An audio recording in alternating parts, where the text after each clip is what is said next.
الرحيم وأتموا الحج والعمرة لله سبحان ربك رب العزة عما يصفون وسلام على المرسلين والحمد لله رب العالمين اللهم صل على سيدنا محمد وعلى آل سيدنا محمد وبارك وسلم.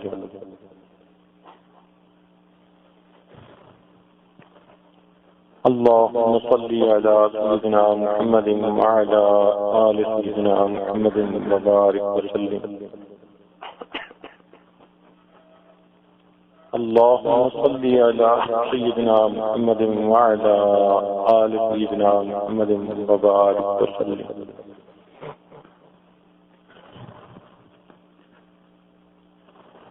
نبی علیہ السلام نے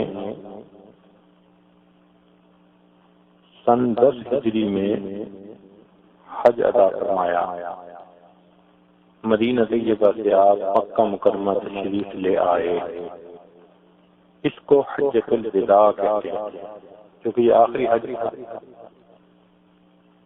ہجرت سے پہلے کتنے حج کیے اس کا پتہ نہیں.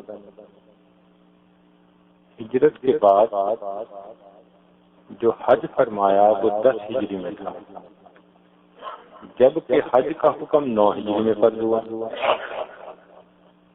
تو جب پہلے سال 9 ہجری میں حج فرض ہوا تو آپ صلی اللہ علیہ وسلم نے سیدنا صدیق اکبر رضی اللہ تعالیٰ عنہ کو 300 صحابہ کا امیر بنا کر، امیر حج بنا کر حج کے لیے بھیجا.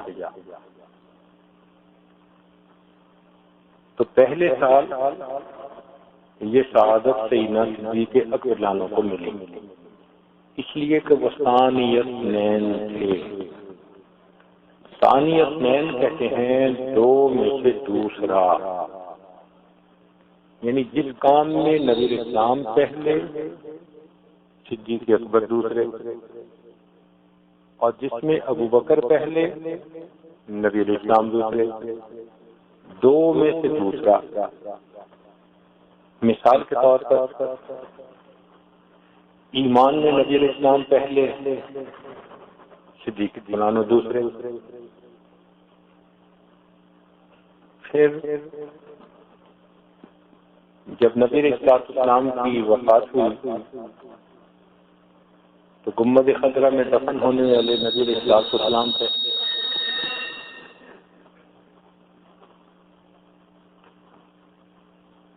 اور صدیق اکبر عنہ دوسرے.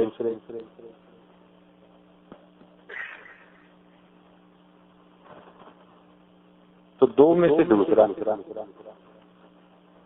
اسی طرح غار میں ہجرت کے وقت داخل ہونے والے صدیق اکبر عنہ پہلے، تو نبی علیہ السلام دوسرے.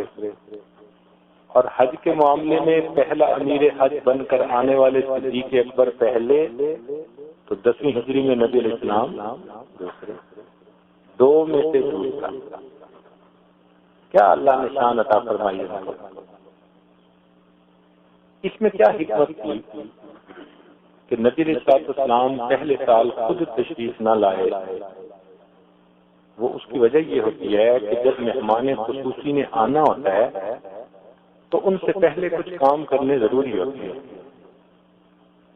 تو خدام اس کام کو کیا کرتے ہیں، گراؤنڈ ورک کیا کرتے ہیں. نبی علیہ السلام جانتے تھے کہ اس وقت قریش مکہ کی موجودگی میں جو حج ہو رہا ہے اس میں 3 بڑی کوتاہیاں تھیں. پہلی کوتاہی تو یہ تھی کہ مشرکین مکہ کعبہ کا طواف کرتے تھے تو ننگے بھی کر لیتے تھے. بدن کے کپڑے، ہم تو احرام باندھتے ہیں نا، تو ان کے ہاں اس کا بھی اہتمام نہیں تھا. چنانچہ ننگے طواف کرنے کی وجہ سے ریانی ہوتی تھی. تو یہ بہت بڑی کوتاہی تھی جس کا بند کرنا ضروری تھا. اور دوسری بات کہ مشرکین مکہ حج کے مہینے کا تعین اپنی مرضی سے کر لیتے تھے. عکاظ کا ایک میلہ ہوتا تھا اس راستے میں جدھر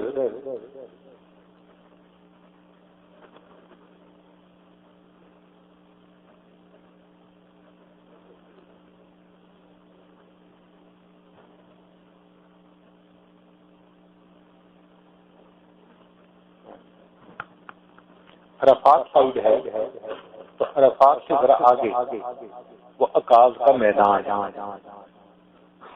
وہاں مشرکین مکہ میلہ لگایا کرتے تھے اور مختلف علاقوں کے قبائل اس میں جمع ہوتے تھے. پھر جب میلہ ختم ہوتا تھا تو یہ واپسی پہ حج کر لیا کرتے تھے. تو انہوں نے اس کو اکٹھا جوڑا ہوا تھا. تو کبھی ذوالقعدہ میں کر لیتے تھے, کبھی ذوالحجہ میں کر لیتے تھے. موسم کو دیکھ کے جیسے لوگ اپنے ہاں تقریبات کی تاریخ کا تعین کرتے ہیں, حج کا تعین ایسے ہوتا ہے. یہ بھی بڑی کوتاہی تھی. پھر اس طواف میں مسلمان اگر اس وقت ہوتے تھے تو مشرکین بھی طواف کرتے تھے اس وقت. چنانچہ جب سیدنا صدیق اکبر رضی اللہ تعالیٰ عنہ کو تشریف لائے,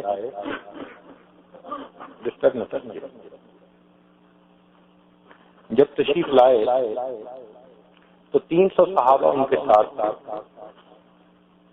نبی علیہ السلام نے ان کو پیغام دے کر بھیجا کہ آج کے بعد بیت اللہ کا ننگا طواف بند. یہ آپ نے حج کے موقع پر اعلان کرنا ہے. اور دوسرا, آئندہ سے حج ہمیشہ ذی الحجہ میں ہوگا, کوئی تبدیلی نہیں کر سکتا. یہ بھی قصہ طے ہو گیا. تو یہ دو پیغام دے کر بھیجا. پیچھے سے اللہ رب العزت نے سورہ برات کی آیتیں نازل فرما دی اور فرمایا کہ انما المشرکون نجس, مشرک نجس ہیں, یہ بیت اللہ میں مسجد حرام میں داخل ہی نہیں ہو سکتے. چنانچہ حضرت علی رضی اللہ تعالیٰ عنہ اس پیغام کو لے کر پیچھے سے آئے اور انہوں نے صدیق اکبر کو یہ پیغام سنایا کہ اس کو بھی شامل کر لیں. چنانچہ صدیق اکبر جب امیر حج بن کر آئے تو یہ 3 بڑے اعلانات انہوں نے حج کے موقع پر کیے. تو اب گراؤنڈ ورک مکمل ہو گیا نا. اگلے سال سے اللہ کے پیارے حبیب صلی اللہ علیہ وسلم خود امیر حج بن کر تشریف لائے.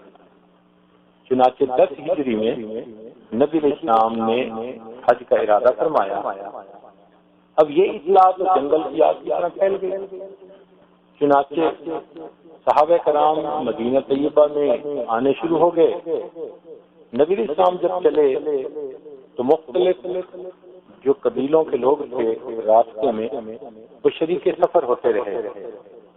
ٹوٹل جو مکہ مکرمہ میں پہنچنے تک شامل ہوئے ان کی تعداد 1,24,000 جنہوں نے نبی علیہ السلام کے ساتھ مل کر حج کیا. نبی علیہ السلام نے جب حج کا ارادہ فرما لیا تو آپ کے ساتھ آپ کی تمام ازواج مطہرات بھی شامل تھیں اس سفر میں.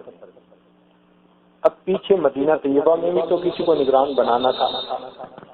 تو ایک صحابی تھے ابو دجانہ رضی اللہ تعالیٰ عنہ, یہ پہلوان بھی تھے, ان کے بڑے واقعات تھے. تو ان کو نبی اسلام نے اپنے بعد منتظم متعین کیا کہ مدینہ طیبہ کا انتظام وہ سنبھالیں, کیونکہ اور جو بڑے حضرات تھے وہ تو رفیق سفر کے ساتھ.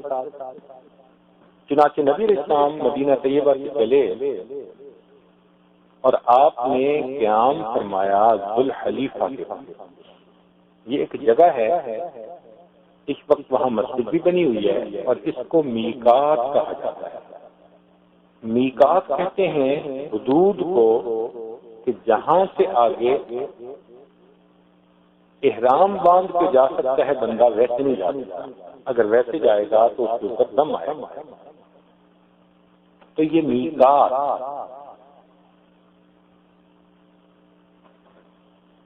نبی اسلام نے وہاں قیام فرمایا, رات گزاری, صبح جب ہوئی تو یہ 25 ذی قعدہ تھی. رات کو نبی علیہ السلام نے جب قیام فرمایا تو اسی رات صدیق اکرام کی ایک زوجہ تھی جن کا نام تھا اسماء، ان کے بطن سے ایک بیٹے پیدا ہوئے جن کا نام محمد رکھا گیا. محمد بن ابی بکر یہ اس رات پیدا ہوئے تھے جو حج پہ جاتے ہوئے ذوالحلیفہ قیام کی رات. محمد بن ابو بکر وہاں پیدا ہوا. صبح جب نبی علیہ السلام نے احرام باندھنا تھا تو آپ نے غسل فرمایا. عائشہ صدیقہ رضی اللہ تعالیٰ نے فرماتی ہیں کہ میں نے نبی اسلام کے بالوں پر تیل لگایا اور آپ کی کنگھی کی، اور اس زمانے میں پاؤڈر ٹائپ ایک خوشبو ہوتی تھی، سفوف ہوتا تھا، وہ لے کر میں نے نبی علیہ السلام کے جسم پر بھی ملا، جیسے لوگ اپنے بغل میں خوشبو والی کوئی چیز لگا لیتے ہیں، جسم پر ملا. تو گویا جسم پر خوشبو لگانی جائز، احرام کے کپڑے تو نہیں لگانے. تو نبی علیہ السلام نے تیاری فرمائی اور ظہر کے بعد آپ نے دوگانا پڑھا. اس 2 نفل میں آپ نے پہلی رکعت میں سورۃ قل یا ایھا الکافرون ادا فرمائی اور دوسری میں قل ھو اللہ احد سورہ اخلاص پڑھی، اور یہ دوگانا ہو گیا احرام کا. دوگانا پڑھنے کے بعد آپ نے نیت کر کے تلبیہ پڑھا، لبیک. لبیک کے پڑھنے سے آدمی محرم بن جاتا ہے، یعنی محرم کا مطلب احرام والا، تو احرام والا بن گیا. گویا نبی علیہ السلام کو فرشتے نے آ کر یہ خوشخبری سنائی کہ آپ حج اور عمرے کا اکٹھا احرام باندھیں گے، یعنی عمرہ بھی کریں گے حج بھی کریں گے. چنانچہ نبی علیہ السلام نے قران کا حج فرمایا. حج کی 3 قسمیں ہیں. ایک ہوتا ہے حج تمتع.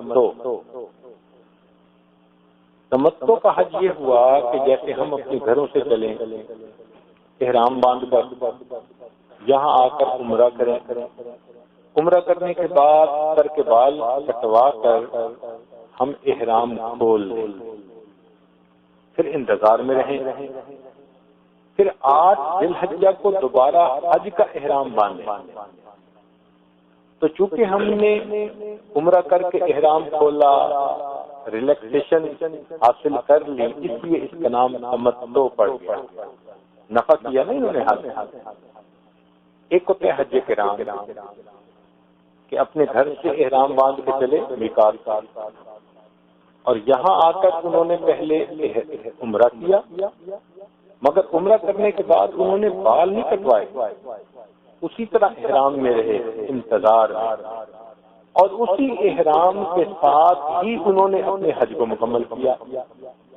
حج اور عمرے کو اس طرح اکٹھا کرنا، اس کو قران، اور اس حاجی کو قارن کہتے ہیں. ایک تیسرا حج، اس کو حج افراد کہتے ہیں، وہ عام طور پر مقامی لوگ کرتے ہیں، مکہ کے رہنے والے.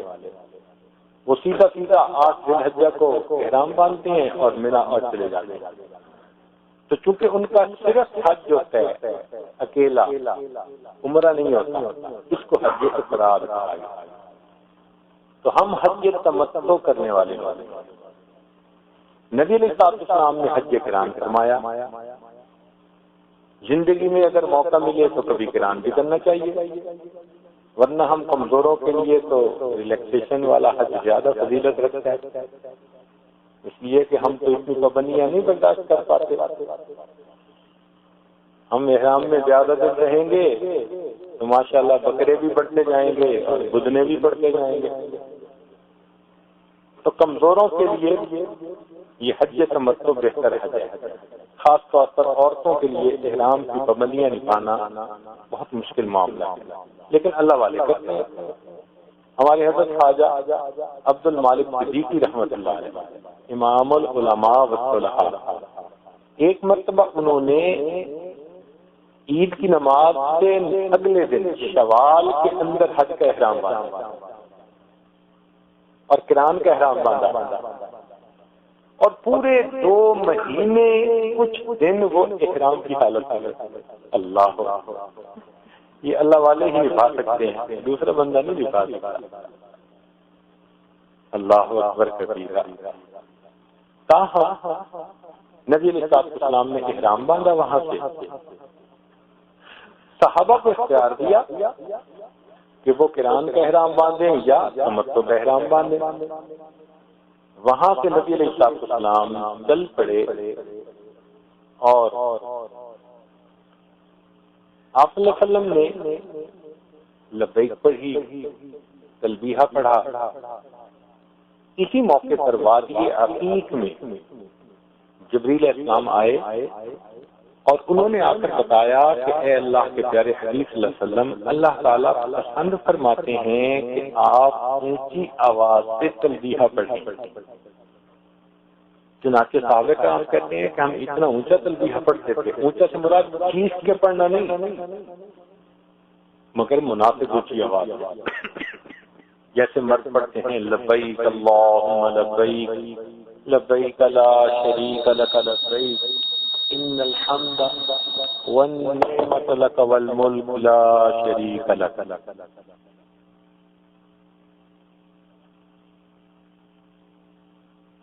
اس طرح مردوں کو اونچا آواز سے پڑھنا چاہیے، عورتوں کو ذرا کم آواز سے کہ خود ہی بس سن سکیں، ایسے پڑھنا چاہیے۔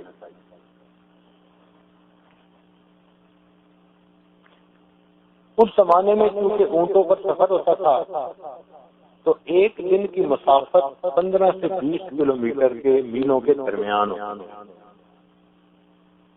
15 میل، 18 میل، 20 میل پر اتنے ہی فاصلہ کر سکتے تھے۔ پہاڑی سفر ہوتا تھا، پھر سفر کے اندر پانی نہیں، دھوپ ہوتی ہے، تنگی بھی بہت ہوتی تھی، جانور بھی تھک جاتے تھے، پھر جانوروں کو چارہ بھی کہیں سے کھلانا ہوتا تھا، چرانا بھی ہوتا تھا، تو تقریباً اتنا ہی سفر ہوتا تھا۔ چنانچہ نبی علیہ السلام جب ذوالحلیفہ سے چلے تو پہلی منزل کا نام ملل تھا۔ یہ جو ملل جگہ ہے وہاں آپ نے قیام فرمایا، ریاض قیام کرنے کے بعد پھر وہاں سے چلے۔ دوسری منزل جو تھی وہ 36 میل کے فاصلے پر تھی مدینہ سے، اس کا نام تھا روحا۔ یہ سب جگہ تھی جہاں چشمہ تھا پانی کا۔ نبی السلام نے فرمایا کہ اس جگہ پر 70 انبیاء نے نمازیں پڑھیں، یعنی جو بیت اللہ کی طرف تشریف لائے مختلف سمتوں سے وہاں آ کر ٹھہرے، تو نبی السلام نے فرمایا کہ اس جگہ پر 70 انبیاء نے نمازیں ادا فرمائیں۔ وہاں سے پھر تیسری منزل کے لیے چلے تو وہ تھی عصایا۔ یہاں پر نبی علیہ السلام نے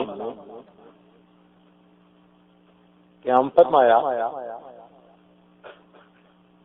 پھر اس کے بعد چوتھی منزل ارج تھی، عین را اور جیم۔ یہاں پر ایک عجیب واقعہ پیش آ گیا کہ نبی علیہ السلام کے پاس کچھ تو سواریاں تھیں ازواج مطہرات کے لیے،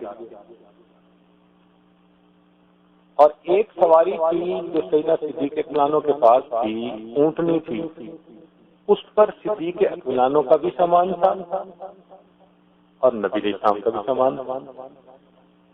اور وہ سواری گم ہو گئی۔ اب مزے کی بات دیکھیں کہ سامان اللہ کے پیارے نبی صلی اللہ علیہ وسلم کا، اور انہوں نے ذمہ داری لگائی ابوبکر صدیق لانو کی، ایسے جانثار، اور انہوں نے اپنے غلام کو متعین کیا خیال رکھنا، اور ذرا آگے پیچھے اللہ کی شان، اونٹنی چلی گئی، اونٹنی ملتی نہیں تھی۔ اب صدیق فلانوں کو جب پتہ چلا تو ان کو تو بہت غصہ، انہوں نے اس کو خوب ڈانٹا، بلکہ اس کے 2-4 تھپڑ بھی لگائے اور یہ لفظ کہے کہ ایک ہی تو اونٹنی تھی تو اس کا بھی خیال نہ رکھ سکا۔ نبی علیہ السلام نے جب سنا تو فرمایا ابو بکر اس پر تم سختی نہ کرو، نہ معاملہ تمہارے اختیار میں ہے نہ معاملہ میرے اختیار میں ہے، معاملہ اللہ کے اختیار میں۔ نہ معاملہ تمہارے اختیار میں اور نہ معاملہ میرے اختیار میں، معاملہ کس کے اختیار میں ہے؟ اللہ کے اختیار میں۔ اس لیے گزشتہ بیان میں جو یہ آج کہہ رہا تھا کہ حج کے سفر کے انتظامات اپنی طرف سے تو بندہ اچھے کرے، لیکن جب سفر پہ نکل پڑے تو معاملہ اللہ پہ چھوڑ۔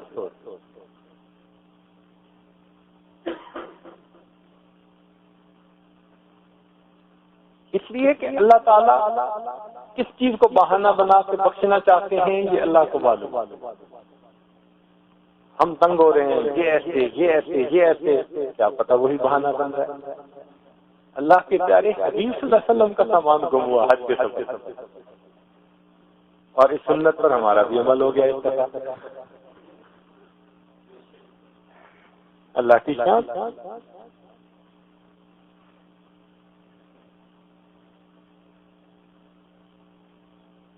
اسی کے اوپر آپ کا جو سامان تھا اس میں کھانے کے بھی انتظام تھا۔ جب اونٹنی گم ہو گئی تو کھانے کا سامان بھی چھپ گیا۔ اب ایک صحابی کو پتہ چلا کہ نبی علیہ السلام کے پاس تو کھانے کے لیے کچھ نہیں، تو ان کے پاس حلوہ تھا، ڈبے میں حلوہ تھا، لہذا انہوں نے نبی علیہ السلام کی خدمت میں حلوے کا ڈبہ پیش کیا، تو نبی علیہ السلام نے اسے بڑے شوق کے ساتھ کھایا۔ ہمیں بھی کوئی حلوے کا ڈبہ پیش کرے ہم بھی بڑے شوق سے کھاتے ہیں، کم از کم اس سنت پر تو عمل ہے۔ نبی علیہ السلام نے فرمایا ابو بکر تسلی رکھو، نہ معاملہ تمہارے اختیار میں نہ میرے اختیار میں۔ ایک صحابی کے سعد رضی اللہ تعالی عنہ، ان کے پاس ایک اونٹنی تھی جس پر سامان تھوڑا سا تھا، انہوں نے دوسری پر منتقل کر کے اونٹنی کو سپیئر کر دیا اور انہوں نے وہ اونٹنی نبی علیہ السلام کی خدمت میں پیش کر دی۔ اے اللہ کے نبی صلی اللہ علیہ وسلم، آپ کی ضرورت کے لیے یہ اونٹنی ہے۔ نبی علیہ السلام نے ہدیے کو قبول کر لیا۔ وہاں سے جب چلے تو 5ویں منزل ابوا تھی۔ ابوا یہ جگہ ہے جہاں نبی علیہ السلام کی والدہ ماجدہ کی وفات ہوئی۔ یہ بھی ایک عجیب سا واقعہ ہے کہ نبی علیہ السلام چھوٹی عمر میں تھے جب، تو والدہ ماجدہ لے کر ان کو مکہ سے مدینہ آئی، کیونکہ مکہ ان کا مدینہ میں تھا، اور حضرت عبداللہ کی وفات بھی مکہ مکرمہ میں ہوئی تھی، اور اب وہ جگہ مسجد نبوی کی جو حدود ہیں اس کے درمیان ہی میں آ گئی، لیکن اس کی لوکیشن آج بھی موجود ہے۔ تو وہ نبی علیہ السلام کو لے کر وہاں آئیں۔ نبی علیہ السلام نے حدیث پاک میں فرمایا کہ مجھے اتنا یاد ہے کہ میری والدہ ایک جگہ پر گئیں اور وہاں رو بھی رہی تھیں اور میرے والد کا نام لے کے کہہ رہی تھی عبداللہ، کاش آپ زندہ ہوتے اور اس خوبصورت بچے کو دیکھتے کہ جو آپ نے مجھے تحفہ عطا کیا۔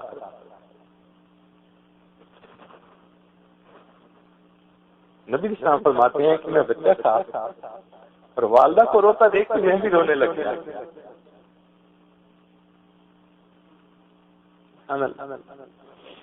اس سفر سے جب بی بی آمنہ واپس تشریف لائیں تو اللہ کی شان کے ابوا کے مقام پہ نبی علیہ السلام کی والدہ کا بھی انتقال ہوا۔ جنہوں نے ساری کائنات کا سایہ بننا تھا، دیکھو اللہ انہیں کیسے بے سایہ کر رہے ہیں۔ اپنی پیدائش سے پہلے والد کا سایہ اٹھ گیا، چھوٹے تھے والدہ کا سایہ اٹھ گیا، پھر دادا کا سایہ اٹھ گیا، اللہ اکبر کبیرہ۔ تو جب نبی علیہ السلام واپس تشریف لاتے تھے تو ابواہ کے مقام پر اپنی والدہ کی اس جگہ پر آپ تشریف لے جاتے تھے۔ تاہم یہ مقام آج بھی موجود ہے، اب تو شہر بن گیا اس کے قریب۔ یہاں پر نبی علیہ السلام کی ایک زوجہ محترمہ جن کا نام تھا صفیہ رضی اللہ تعالی عنہا، ان کا اونٹ گم ہو گیا۔ ان کا اونٹ بیمار ہو، اب اونٹ کے بیمار ہونے کی وجہ سے اونٹ سفر کے قابل نہیں تھا، تو وہ پریشان ہوئی کہ میں سفر میں کیسے ساتھ رہوں گی، رونے لگ گئی۔ نبی علیہ السلام نے ان کو تسلی دی، ان کو چپ کروایا۔ جتنا نبی علیہ السلام چپ کرواتے تھے اتنا وہ اور روتی تھی، کیونکہ وہ چاہتی تھی کہ نبی علیہ السلام کی شفقت محبت اور زیادہ مجھے ملے۔ تو جب زیادہ روئی تو نبی علیہ السلام پھر خفا ہوئے کہ ضرورت سے زیادہ رونا تو اچھا نہیں۔ انہیں کیسے محسوس ہوا کہ نبی علیہ السلام خاموش ہو گئے، گویا آپ نے اس چیز کو ناپسند فرمایا۔ اب ان کو فکر لگ گئی کہ میں نبی علیہ السلام کو کیسے مناؤں۔ چنانچہ وہ رات تو تھی صفیہ رضی اللہ تعالی عنہا کی، ہر زوجہ کی ایک رات متعین تھی۔ جب ان کو فکر ہوئی تو انہوں نے سوچا کہ سب سے بہترین طریقہ یہ ہے کہ میں عائشہ صدیقہ رضی اللہ تعالی عنہا سے کہوں کہ نبی علیہ السلام کو مجھ سے راضی فرمائے، کیونکہ عائشہ صدیقہ رضی اللہ تعالی عنہا بہت سمجھدار، بہت ہی زیادہ۔ اللہ نے انہیں علم و حکمت میں بہت بلند مقام دیا۔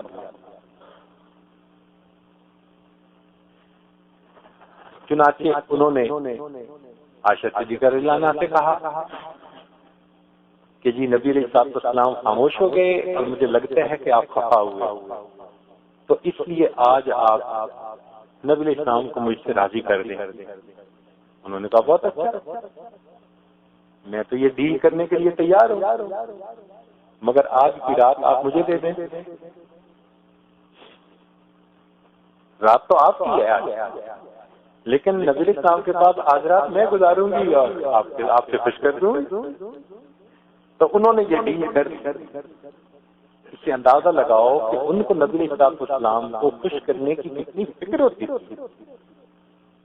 چنانچہ عائشہ صدیقہ رضی اللہ عنہا فرماتی ہیں کہ میں نے اپنا دوپٹہ منگوایا، اس کے اوپر خوشبو چھڑکی، اور عشاء کی نماز کے بعد میں نے نبی علیہ السلام کے خیمے کا دروازہ کھولا اور اندر داخل ہو کے میں نے سلام کیا۔ نبی علیہ السلام دیکھ کر حیران، عائشہ یہ تو صفیہ کی رات ہے۔ تو میں نے کہا بالکل ان کی رات ہے، مگر ذالک فضل اللہ یؤتیہ من یشاء، یہ تو اللہ کا فضل ہے، وہ جس کو چاہتا ہے کر دیتا ہے۔ تو پھر میں نے بتایا کہ میں ان کی اجازت سے آپ کے پاس آئی، تو نبی علیہ السلام خوش ہو گئے۔ پھر میں نے کہا کہ آپ صلی اللہ علیہ وسلم درگزر فرما دیں ان سے۔ سمجھنے میں تھوڑی غلطی ہوئی، کئی دفعہ آدمی پرسیو نہیں نہ کر پاتا سچویشن کو، تو وہ ضرورت سے زیادہ رو پڑی تو آپ کو ناگوار گزری بات۔ نبی علیہ السلام خوش ہو گئے۔ دوسری بات یہ ہوئی کہ جب یہاں سے چلنے لگے تو نبی علیہ السلام نے صفیہ رضی اللہ تعالی عنہا کے بارے میں سوچا کہ ان کا اونٹ تو بیمار ہے، کیا کریں؟ تو زینب رضی اللہ تعالی عنہا جو نبی علیہ السلام کی زوجہ محترمہ تھی، آپ نے ان سے فرمایا کہ آپ اپنا جو دوسرا سامان والا اونٹ ہے وہ ان کو دے دیں۔ انہوں نے پہلی دفعہ میں یوں کہہ دیا کہ میں کیوں لوں اپنا اونٹ؟ تو نبی علیہ السلام نے اس کو بھی ناپسند فرمایا۔ تو انہوں نے پھر کہا کہ اللہ کے نبی آپ اگر راضی ہو جائیں گے تو میں اللہ کے راستے میں اپنی ایک باندی کو آزاد کر دوں۔ تو ان کے صدقہ کرنے کی جو صفت تھی نا ان کے اندر بہت زیادہ، نبی علیہ السلام اس سے خوش ہو گئے اور نبی علیہ السلام نے ان سے خوشی کا اظہار فرمایا۔ اب اس حدیث پاک سے پتہ چلتا ہے کہ میاں بیوی کے معاملات ایسے ہوتے ہیں کہ اگر کوئی بات ایسی ہو کہ خامن ناراض ہو تو بیوی کو ہر ممکن کوشش کرنی چاہیے کہ وہ فوراً اپنے خامن کو راضی کرے۔ آج اس دور میں ایک نئی مصیبت آ گئی، خامن ناراض ہوتا ہے، بیوی کہتی ہے پرواہی۔ شرعی وجہ پر اگر خامن ناراض ہے اور بیوی اس کا لحاظ نہیں کرتی تو حدیث پاک میں آتا ہے اللہ تعالیٰ ایسی بیوی کی نمازوں کو بھی قبول نہیں فرماتا۔ جو غلام گھر سے بغیر اجازت کے بھاگ جائے مالک کی، اللہ اس کی نمازوں کو قبول نہیں کرتی۔ جو بیوی شرعی وجوہات کی بنا، یعنی کوئی شرعی وجہ نہ ہو، ایسے ہی ناراض ہو کے خامن سے دور چلی جائے، اللہ تعالیٰ اس کی نمازوں کو قبول نہیں کرتی۔ یہ حدیث پاک کا ذہن میں رکھنا، یہ معاملہ بہت نازک ہے۔ تو ایک تو عورتوں کو کوشش کرنی چاہیے کہ وہ خوش رکھیں۔ اب جب آگے چلے تو چونکہ سفر کاٹنا تھا، اس لیے جو صحابی نبی علیہ الصلوۃ والسلام کی ازواج کے اونٹ لے کر چل رہے تھے ان کا نام تھا انجشہ رضی اللہ تعالی۔ انہوں نے اونٹوں کو ذرا تیز بھگانا شروع کر دیا۔ جب اونٹوں کو انہوں نے تیز بھگایا تو نبی علیہ السلام نے ان کو بھی فرمایا کہ اس سے کیا پتہ چلتا ہے کہ قدم قدم پر اللہ کے پیارے حبیب صلی اللہ علیہ وسلم ہر ایک کی تربیت فرماتے، ہر ایک کو سمجھاتے تھے۔ اب مربی تھے، بیویوں کو بھی سمجھا رہے ہیں، دوستوں کو بھی سمجھا رہے ہیں ابو بکر تسلی رکھو، غلاموں کو بھی سمجھا رہے ہیں۔ تو انجشہ رضی اللہ عنہ کو آپ نے فرمایا کہ انجشہ، تمہارے ان اونٹوں کے اوپر آپ گینے سوار ہیں۔ آپ گینا کرسٹل کی چیزوں کو کہتے ہیں، کرسٹل کی کوئی چیز ہو نا تو اس کو آپ گینا کہتے ہیں۔ تو عورتوں کے لیے نبی علیہ السلام نے کرسٹل کا لفظ استعمال کیا کیونکہ جسم میں ذرا نازک ہوتی ہے، زیادہ تنگی اور وہ برداشت نہیں کر پاتی۔ تو نبی علیہ السلام نے فرمایا کہ ان اونٹوں کے اوپر آپ گینے سوار ہیں، تم ذرا ان کا خیال رکھو۔ تو خامدوں کو بھی اس کا خیال رکھنا چاہیے کہ جب نبی علیہ السلام اپنی بیویوں کے لیے اتنا لحاظ فرما رہے ہیں کہ تیز اونٹ کا چلنا بھی آپ کو پسند نہیں ہے۔ ہم ایک مرتبہ حج پر تھے تو ایک میاں بیوی کے درمیان ڈسپیوٹ چل پڑا مینا کے اندر۔ خامن صاحب کو جذبہ سوار تھا میں نے پیدل حج کرنا۔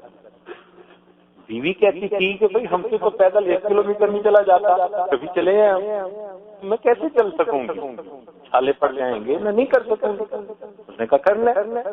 اب بتاؤ یہ کوئی بات تھی؟ تو اس خدا کے بندے نے اس بات پہ اتنا غصہ کیا کہ مینا کے اندر اس نے بیوی کو ایک طلاق دے دی۔ جب دین کی سمجھ نہ ہو نا تو ایسی بے وقوفی کی حرکتیں سے بندہ کر لیتا ہے۔ بھئی اللہ کے پیارے نبی صلی اللہ علیہ وسلم تو تیز اونٹ کا چلنا بھی پسند نہیں فرما رہے، حالانکہ عورتیں اونٹ پہ سوار ہیں، اور اونٹ کا تیزی کے ساتھ چلنا بھی آپ کو اگر ناگوار ہو رہا ہے تو پھر بیوی کو کہنا کہ پیدل حج کرو۔ سبحان اللہ۔ علم نہ ہونے کے یہ نقصانات ہوتے ہیں، کسی کے سائے میں نہ ہونے کے یہ نقصانات ہوتے ہیں کہ پھر انسان دین کو صحیح طرح سمجھ نہیں پاتا۔ حج کے سفر میں انسان اپنے گھر والوں کا جتنا خیال رکھ سکے اتنا رکھنا، قدم قدم سے خیال رکھے، ان کو سہولت پہنچائے، آسانی پہنچائے، وہ ہمارے اچھے برتاؤ کی زیادہ مستحق ہے جو ہماری زندگی کی ساتھی۔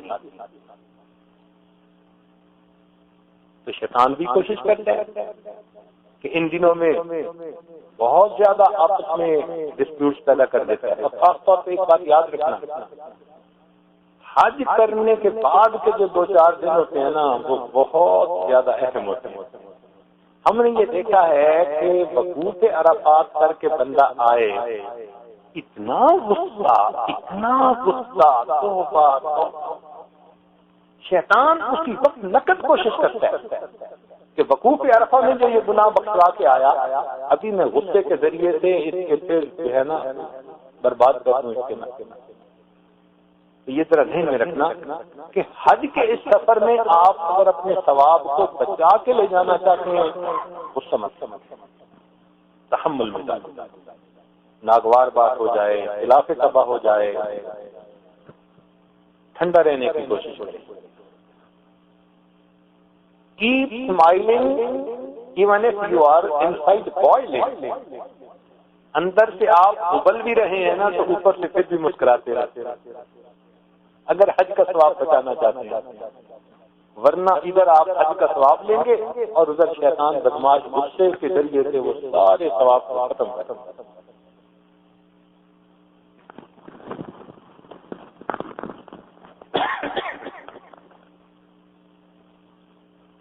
چھٹی منزل عثمان کی نبی علیہ السلام نے یہاں قیام فرمایا. یہ مکہ مکرمہ سے 36 میل کے فاصلے پر، یعنی چھٹی منزل پر چھٹے دن آ کر مکہ کے قریب ہو گئے مدینہ کی نسبت. نبی علیہ السلام نے فرمایا کہ میں دیکھ رہا ہوں کہ حضرت ہود علیہ السلام اور صالح علیہ السلام یہاں سے احرام باندھے تلبیہ پڑھتے ہوئے گزر رہے ہیں. یعنی اللہ کے نبی کو اللہ تعالیٰ نے کشف کے ذریعے سے دکھا دیا کہ جب وہ گزرے ہوں گے وہ منظر دکھا دیا. اس منظر کو اللہ نے ری پلے کر دیا. اب ٹی وی والے لوگ ری پلے کر سکتے ہیں چیزوں کو، تو کیا اللہ تعالیٰ نہیں کر سکتے؟ تو نبی علیہ السلام نے فرمایا کہ یہاں سے ہود علیہ السلام اور صالح علیہ السلام تلبیہ پڑھتے ہوئے گزرے. یہاں پر ایک صحابی کے سراقہ رضی اللہ تعالیٰ عنہ، وہ نبی علیہ السلام کی خدمت میں آئے اور انہوں نے کہا کہ اے اللہ کے پیارے نبی صلی اللہ علیہ وسلم، آپ حج کا پورے مسائل ہمارے سامنے اس طرح بیان کریں کہ جیسے آج ہم پیدا ہوئے ہیں ہمیں کچھ پتہ نہیں اور ہم نے سب کچھ آج آپ سے سیکھنا ہے. یہاں سے محدثین نے لکھا کہ طالب علم کو واقعی ایسے ہی ہونا چاہیے، سیکھنے والے کو ایسے ہی ہونا چاہیے. استاد کے سامنے بیٹھے تو ایسے کہ مجھے کچھ بھی پتہ نہیں ہے، میں نے اب سیکھنا ہے، اور جو یہ کہ میں سیکھا ہوا ہوں یہ بہت پتہ ہے، میں سارا جانتا ہوں، اس طرح کیا سیکھے گا؟ تو نبی علیہ السلام نے یہاں پر حج کے مسائل کو تفصیل کے ساتھ سمجھایا. ساتویں منزل مقام صرف تھی. نبی علیہ السلام نے یہاں پر قیام فرمایا. یہ مکہ مکرمہ سے صرف 6 میل کے فاصلے پر. یہ مقام صرف ایک عجیب مقام ہے کہ جہاں پر نبی علیہ السلام کی ایک زوجہ محترمہ جن کا نام تھا میمونہ رضی اللہ تعالیٰ عنہ، اسی جگہ پر ان کی رخصتی ہوئی تھی شادی کے موقع پر. اور پھر نبی علیہ السلام کو پردہ فرمانے کے بہت سالوں کے بعد اسی مقام پر ان کی وفات ہوئی اور وہ وہیں پر مدفون ہے. اللہ کی شان دے. اس وقت مین روڈ کے بالکل ساتھ ان کا مزار موجود ہے جہاں وہ آرام فرما رہے ہیں. جو لوگ مکہ مدینہ طیبہ جاتے ہیں یا واپس آتے ہیں وہ اس کو اگر جانتے ہو تو دیکھ بھی سکتے ہیں، نظر پڑ سکتی ہے اس جگہ پر. اللہ کی شان دیکھیے کہ جس جگہ پر ان کی رخصتی ہوئی تھی ان کو کیا معلوم تھا کہ ایک وقت آئے گا اس جگہ پر میری وفات ہوگی اور مجھے اس جگہ دفن ہونا پڑے گا.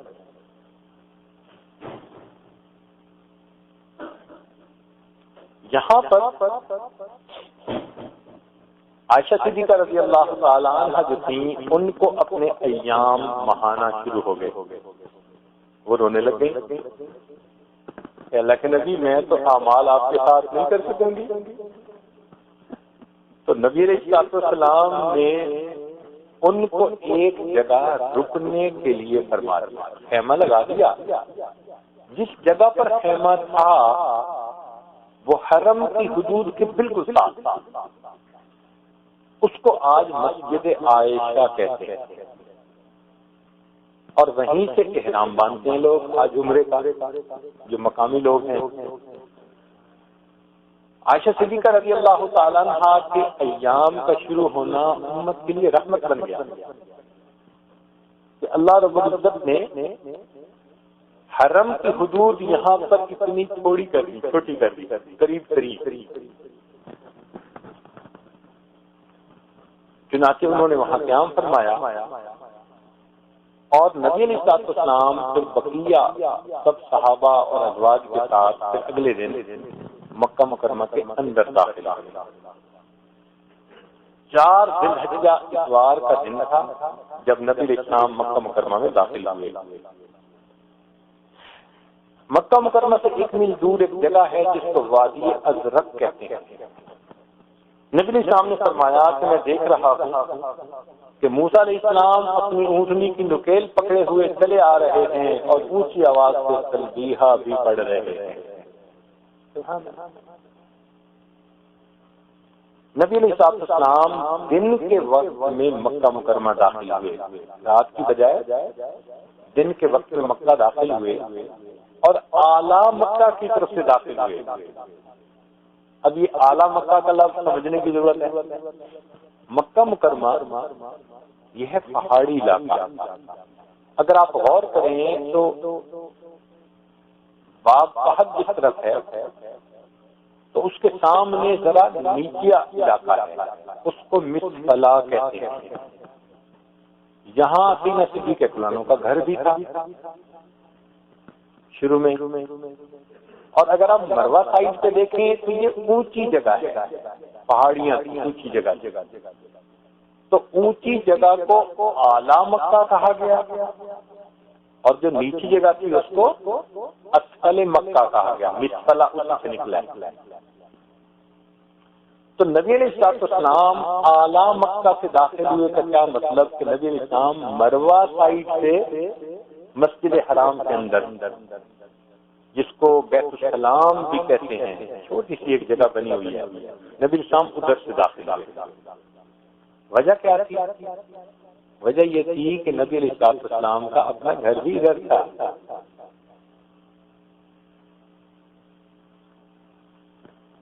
نبی علیہ السلام کا جہاں قیام تھا، جہاں آپ کی پیدائش ہوئی، وہ بھی اعلیٰ مکہ کی طرف، مولد النبی جس کو کہتے ہیں۔ اور پھر خدیجہ الکبریٰ رضی اللہ تعالی عنہا، اس کا گھر بھی ادھر ہی تھا، اور وہیں پر آپ کی جو اولاد تھی وہیں ان کی پیدائش ہوئی۔ تو ایک موٹی سی بات ہے کہ انسان جب کسی شہر میں جاتا ہے تو اس کا جی چاہتا ہے کہ جس طرف سے اس کا گھر تھا وہی راستہ اس کو اچھا لگتا ہے۔ چنانچہ نبی علیہ السلام فتح مکہ کے دن بھی ادھر سے ہی تشریف لائے تھے اور حجۃ الوداع کے دن بھی ادھر سے ہی تشریف لائے۔ جب آپ بیت اللہ مسجد حرام میں داخل ہوئے تو حدیث پاک میں آتا ہے کہ بیت اللہ پر آپ کی نظر پڑی، نبی علیہ السلام رکے اور انہوں نے ہاتھ اٹھا کر دعا مانگی۔ اب ہاتھ اٹھا کر دعا مانگنے کا ثبوت مل گیا، تو جب نبی علیہ السلام نے دعا مانگی تو صحابہ نے بھی دعا مانگی۔ ہم بھی اسی طرح جب جاتے ہیں تو بیت اللہ شریف پر نظر پڑتی ہے تو ہاتھ اٹھا کے دعا مانگتے ہیں۔ پھر نبی علیہ السلام نے تحیۃ المسجد نہیں پڑھے، نوافل نہیں پڑھے، بلکہ آپ صلی اللہ علیہ وسلم نے دعا مانگنے کے بعد سیدھا حجر اسود کی طرف گئے اور آپ نے وہاں سے طواف شروع کیا۔ طواف میں آپ نے پہلے حجر اسود کے سامنے آ کر استقبال کعبہ کیا۔ استقبال کعبہ کہتے ہیں نیت کر کے حجر اسود کے سامنے آ جانا، کانوں تک ہاتھ اٹھا کر بسم اللہ اللہ اکبر پڑھنا، اور پھر اس کے بعد دائیں طرف کو رخ کر کے پھر حجر اسود کا استلام کرنا۔ تو استلام اور استقبال یہ دو عمل الگ الگ۔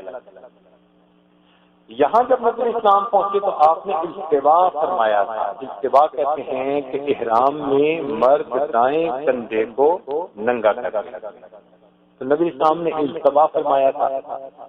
کافر لوگ بھی دیکھ رہے تھے اس وقت دور کھڑے، تو نبی علیہ السلام نے پہلے 3 چکروں میں رمل فرمایا۔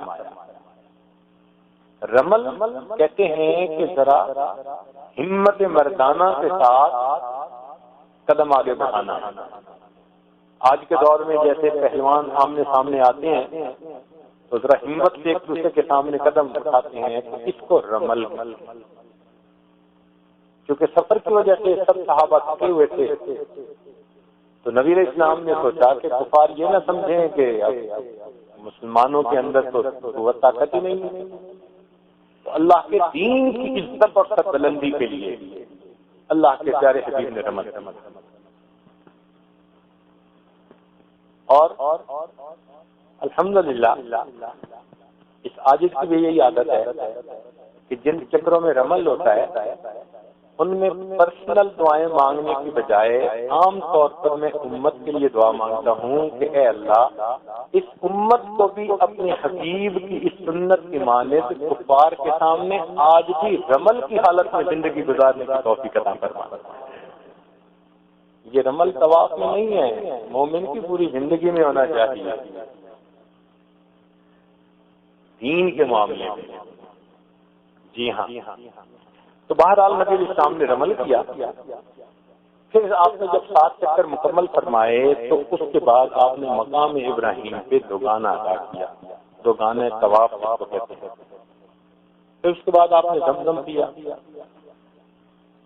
زمزم پینے کے بعد پھر آپ باب صفا کی طرف نکلے اور آپ صلی اللہ علیہ وسلم نے سعی فرمایا۔ سعی صفا اور مروہ کی کرتے ہوئے راستے میں جو سبز لائٹیں تھیں نیلین اخضرین، اس میں نبی علیہ السلام دوڑے بھی صحیح، اور یہی دوڑنا سنت بھی ہے۔ جب آپ نے سعی ختم کر لی تو پھر آپ نے دوگانہ شکرانہ کا ادا کیا، 2 رکعت نفل پھر ادا کیا، پھر آپ نے صحابہ کو اجازت دی بھائی جو اپنا حلق کروانا چاہتے ہیں وہ حلق کروائیں، اور جو قصر کروانا چاہتے ہیں وہ قصر کروائیں، لیکن نبی علیہ السلام نے حلق کروانے والوں کے لیے 3 مرتبہ دعا مانگی، حلق کروانے والوں کے لیے۔ تو اس کا مطلب یہ ہے کہ بہت سارے صحابہ نے حج تمتع کیا، لیکن اس میں سیدنا صدیق اکبر رضی اللہ تعالیٰ عنہ، حضرت عمر رضی اللہ عنہ، علی رضی اللہ عنہ، طلحہ رضی اللہ عنہ، یہ وہ تھے کہ جنہوں نے بال نہ کٹوائے نہ مڈوائے، انہوں نے قران کا احرام باندھا نبی علیہ السلام کی طرح۔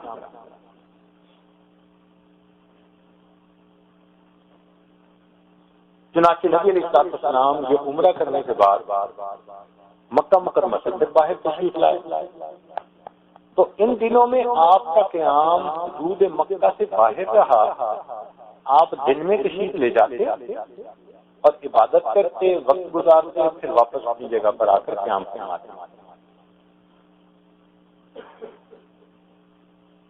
ان دنوں میں ہی آپ نے ایک مرتبہ باب کعبہ کے قریب خطبہ دیا، اور اس خطبہ میں آپ نے قیامت کی علامات کو بڑی تفصیل کے ساتھ بتایا۔ چنانچہ جب جمعرات کا دن آیا تو چاشت کے وقت نبی علیہ السلام 8 ذی الحجہ اس جگہ سے منا کے لیے روانہ ہوئے۔ تو 8 ذی الحجہ کو احرام باندھ کر منا کی طرف جانا سنت ہے، بہتر یہ ہے کہ اشراق پڑھ کے جائے، تاہم منا کے اندر 5 نمازیں پڑھنا سنت ہے، ظہر، عصر، مغرب، عشاء اور اگلے دن کی فجر۔ فجر کے بعد پھر اس کے بعد عرفات جانا ہوگا۔ لیکن آج کل کچھ تعداد حاجیوں کی اتنی ہو گئی ہے اور انتظامات کی دشواریاں اتنی ہو گئی ہیں کہ معلم حضرات بسوں کی کمی کی وجہ سے جلدی پہنچا دیتے ہیں، تو اس میں بہتر یہ ہے کہ معلم جس وقت بھی پہنچائے انسان پہنچ جائے۔ اس کی ریزن ہے کہ ایک معلم کے پاس اگر فرض کرو ہیں 5000 آدمی اور بسیں ملی ہیں اس کو 10، تو 10 بسوں میں 5000 آدمی تو آنے سے رہے، تو یہ پھر بار بار چکر لگاتے ہیں اور اس چکر لگانے میں ان کو 24 گھنٹے لگ جاتے ہیں۔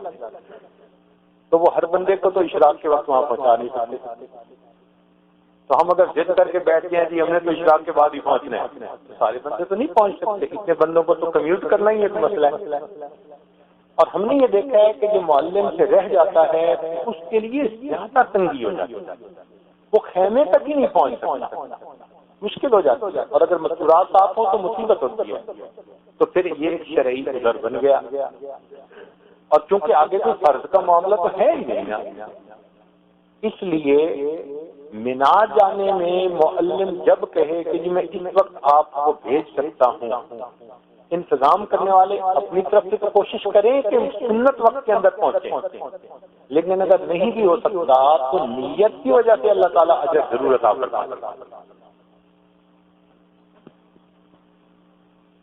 یہ کچھ باتیں ایسی ہوتی ہیں جو بندے کے اپنے اختیار میں نہیں ہوتی. اب دیکھیں پچھلی مرتبہ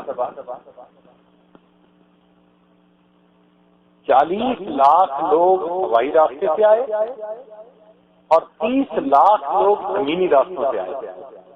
70 لاکھ لوگوں نے حج کیا کیونکہ حج اکبر تھا. اور پہلے زمانوں میں 1930 کی بات ہے، ہمارے حضرت مرشد عالم رحمۃ اللہ فرمانے لگے کہ ایک دفعہ بڑا شور مچا، اس دفعہ بڑے حاجی آئے ہیں. حضرت فرمانے لگے کہ حج کے بعد پتہ چلا گنتی کر کے کہ 30,000 حاجی آئے تھے. اب اس زمانے میں 30,000 حاجی آنے تو شور مچتا تھا، تو بھائی آج تو 70 لاکھ آ رہے ہیں. تو اس لیے جو کمیوٹ کرنے حاجیوں کو ایک جگہ سے دوسری جگہ وہ کوئی آسان کام نہیں ہے، اٹس اے بگ جاب. اب پچھلی مرتبہ ہم عرفات سے چلے مزدلفہ کے لیے. ہمارا خیال تھا کہ 15 منٹ کا سفر ہے اور اس 15 منٹ کے سفر میں ہم بڑے آرام سے پہنچ جائیں گے. تو ہم 4 گھنٹے رہتے تھے ابھی فجر کا وقت ہونے میں. ہم اس وقت چلے وہاں کہ روڈ کلیئر ہوں گی، عام طور پہ پہنچ جاتے تھے. تو 4-5 گھنٹے پہلے ہم چلے. اللہ کی شان کہ جب سڑک پر آئے تو پوری سڑک کے اوپر بسیں کھڑی ہیں، چل ہی نہیں رہی، انچ بائی انچ گویا چل رہی ہیں کبھی کبھی، اور ورنہ کھڑی. 4-5 گھنٹے بسوں میں ہمیں بیٹھنا پڑا. حتیٰ کہ جب پونا گھنٹہ رہ گیا تو ابھی ہم نے مزدلفہ پہنچنا تھا، مغرب عشاء پڑھنی تھی. اب کیا کریں؟ تب ہم اپنی بس سے اترے اور مردوں کو ہم نے کہا کہ بھاگو. سب نے ریس لگائی اور 1 میل دوڑنے کے بعد پھر جا کر ہم نے مغرب اور عشاء مزدلفہ کی حدود میں پڑھی اور پھر وہاں فجر کے بعد وقوف کیا. اور عورتوں نے کیا کیا کہ وہ بسوں سے اتر آئیں. پانی کا انتظام ہم نے ساتھ کیا ہوا تھا. انہوں نے پیدل چلنا شروع کر دیا کیونکہ سڑک تو سیدھی تھی. راستے میں ایک جگہ ان کو محسوس ہوا کہ اب تو 20 منٹ ہی رہ گئے ہوں گے فجر شروع ہونے میں اور ہم نے نمازیں پڑھنی ہیں. تو انہوں نے وہیں وضو کیا اور انہوں نے وہیں مغرب اور عشاء کی نمازیں ادا کی اور ان کے لیے مسئلہ ایسا ہی تھا. پھر ہم فجر پڑھنے کے بعد واپس آئے اور عورتوں کو لے کر گئے اور تب جا کر ہم نے مزدلفہ کا وقوف کیا. پتہ چلا کہ مزدلفہ کی جتنی جگہ تھی حاجی اتنی زیادہ تھے، وہاں کوئی اور بس آ ہی نہیں سکتی. اب بتائیں جب اتنے حاجی ہیں کہ مزدلفہ ہی چھوٹا ہو گیا تو سارے لوگ کیسے داخل ہوں گے؟ اس سے یہ بات ضرور ذہن میں رکھیں کہ حاجیوں کی تعداد کی وجہ سے آنے جانے میں کچھ مسائل ہوتے ہیں. اس میں پھر ہر بندہ غصہ کرنے لگ جائے گی ہم نے تو جی عشاء کے بعد جانا تھا، ہمیں رات کو کیوں لے کے جا رہے ہیں. لے جانے والے کیا کریں، ان کے بس میں بھی تو ہر چیز نہیں ہے. تو یہ مسئلہ ایک سمجھانا تھا. اس میں آسان طریقہ یہ ہے کہ آنے جانے میں جو انتظام معلم کی طرف سے ہے اسی کو اختیار کریں. اگر اس کو مس کریں گے تو آپ پہلے کی نسبت سے زیادہ تکلیف میں پڑ جائیں گے. نبی علیہ السلام جب مینا تشریف لے گئے تو ایک رات آپ نے مینا میں قیام فرمایا، یعنی 8 ذی الحجہ کو آپ تشریف لے گئے. آپ نے ظہر کی نماز پڑھی، پھر عصر پڑھی، پھر مغرب پڑھی، پھر عشاء پڑھی، اور رات کو منا کے اندر آپ نے قیام فرمایا۔ اسی رات کے اندر سورہ مرسلات نازل ہوئی۔ منا کے اندر ایک پہاڑ ہے، اس کی ایک غار میں نبی اسلام تشریف فرماتے کہ وہاں پر سورہ والمرسلات یہ وہاں پر نازل، اس کو آج بھی غار مرسلات کہتے ہیں۔ اگلا دن جمعہ کا دن تھا، تو نبی علیہ السلام فجر کی نماز پڑھنے کے بعد پھر آپ عرفات کی طرف تشریف لے گئے۔ عرفات میں آپ تشریف لے گئے تو وہاں جا کر آپ نے کچھ دیر آرام فرمایا، پھر آپ صلی اللہ علیہ وسلم نے ظہر اور عصر کی نماز ان کو جمع فرمایا، پھر آپ نے خطبہ دیا، خطبہ کے بعد پھر وقوف عرفات، وقوف عرفات کے وقت دعا مانگی جاتی ہے، دعائیں مانگی سب صحابہ نے اور نبی اسلام نے۔ اسی خطبے میں نبی اسلام نے صحابہ سے فرمایا تھا کہ ہم اور آپ اس مجلس میں آپ کے بعد دوبارہ اکٹھے نہیں ہوں گے۔ یہیں سے پتہ چلتا ہے کہ نبی علیہ السلام کا یہ آخری حج تھا، اللہ نے آپ کی زبان مبارک سے ایسے الفاظ بھی کہلوا دیے۔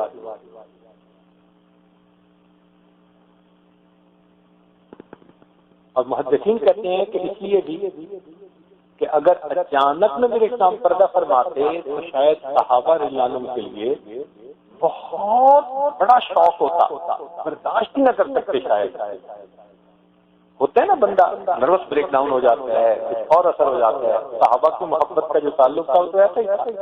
تو نبی علیہ السلام نے حج کے موقع سے ایسے الفاظ کہنے ہی شروع فرما دیے۔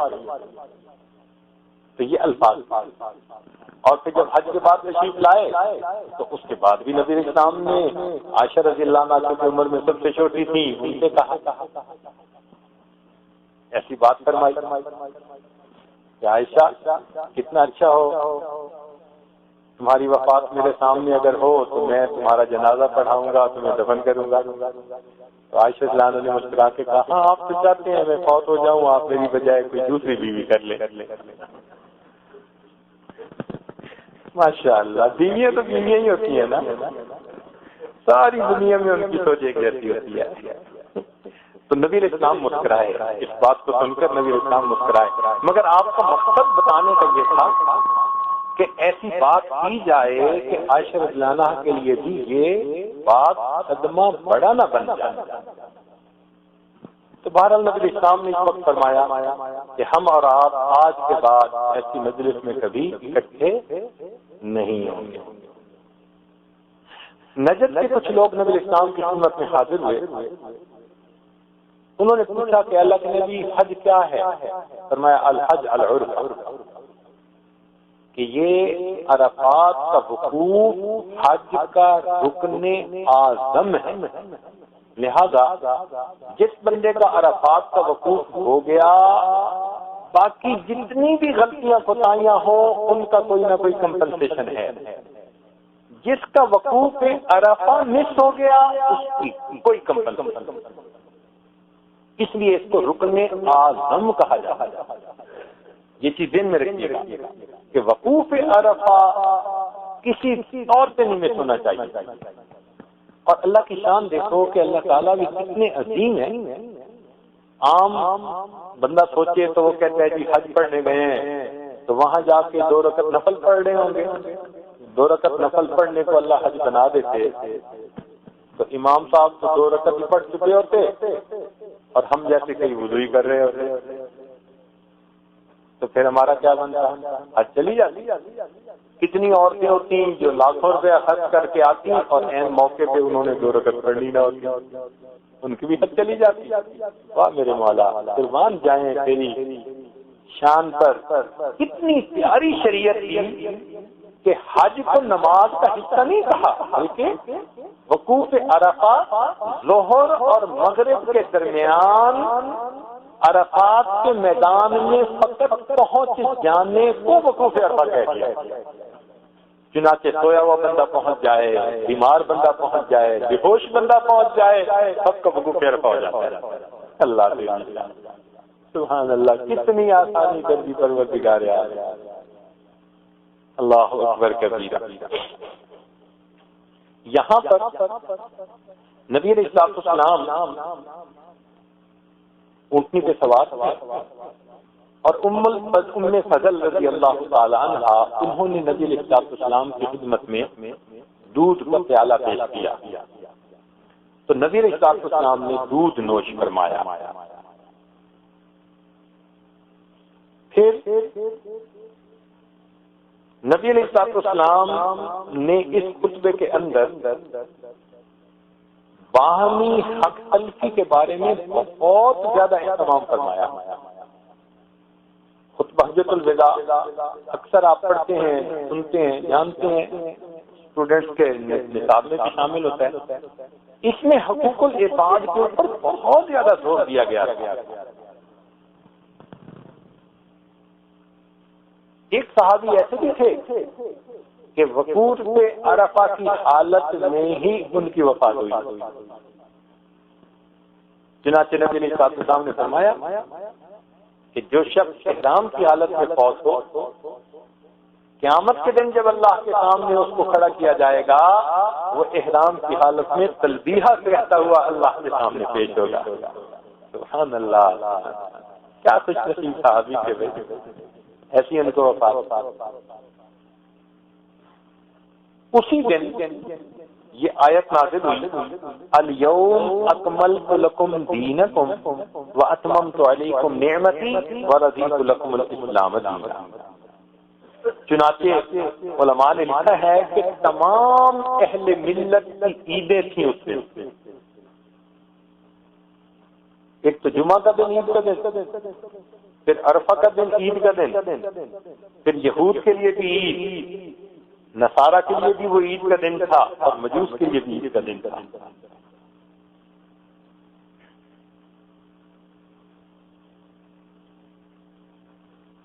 چنانچہ نبی علیہ السلام نے بہت امت کے لیے دعائیں مانگی، اللہ تعالیٰ نے آپ کی دعاؤں کو قبول فرمایا اور یہ بتلا دیا کہ جو بندہ عرفات میں آئے گا، میرے حقوق میں اگر اس نے کوئی کوتاہی کی ہوگی تو میں آنے والے کو اپنے تمام کوتاہیوں کو معاف کر دوں گا۔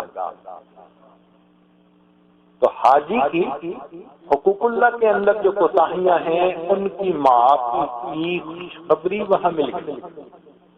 اچھا، یہاں ایک مسئلہ سمجھے کہ اس کا کیا مطلب کہ اب نمازیں نہیں پڑھی تو سب معاف؟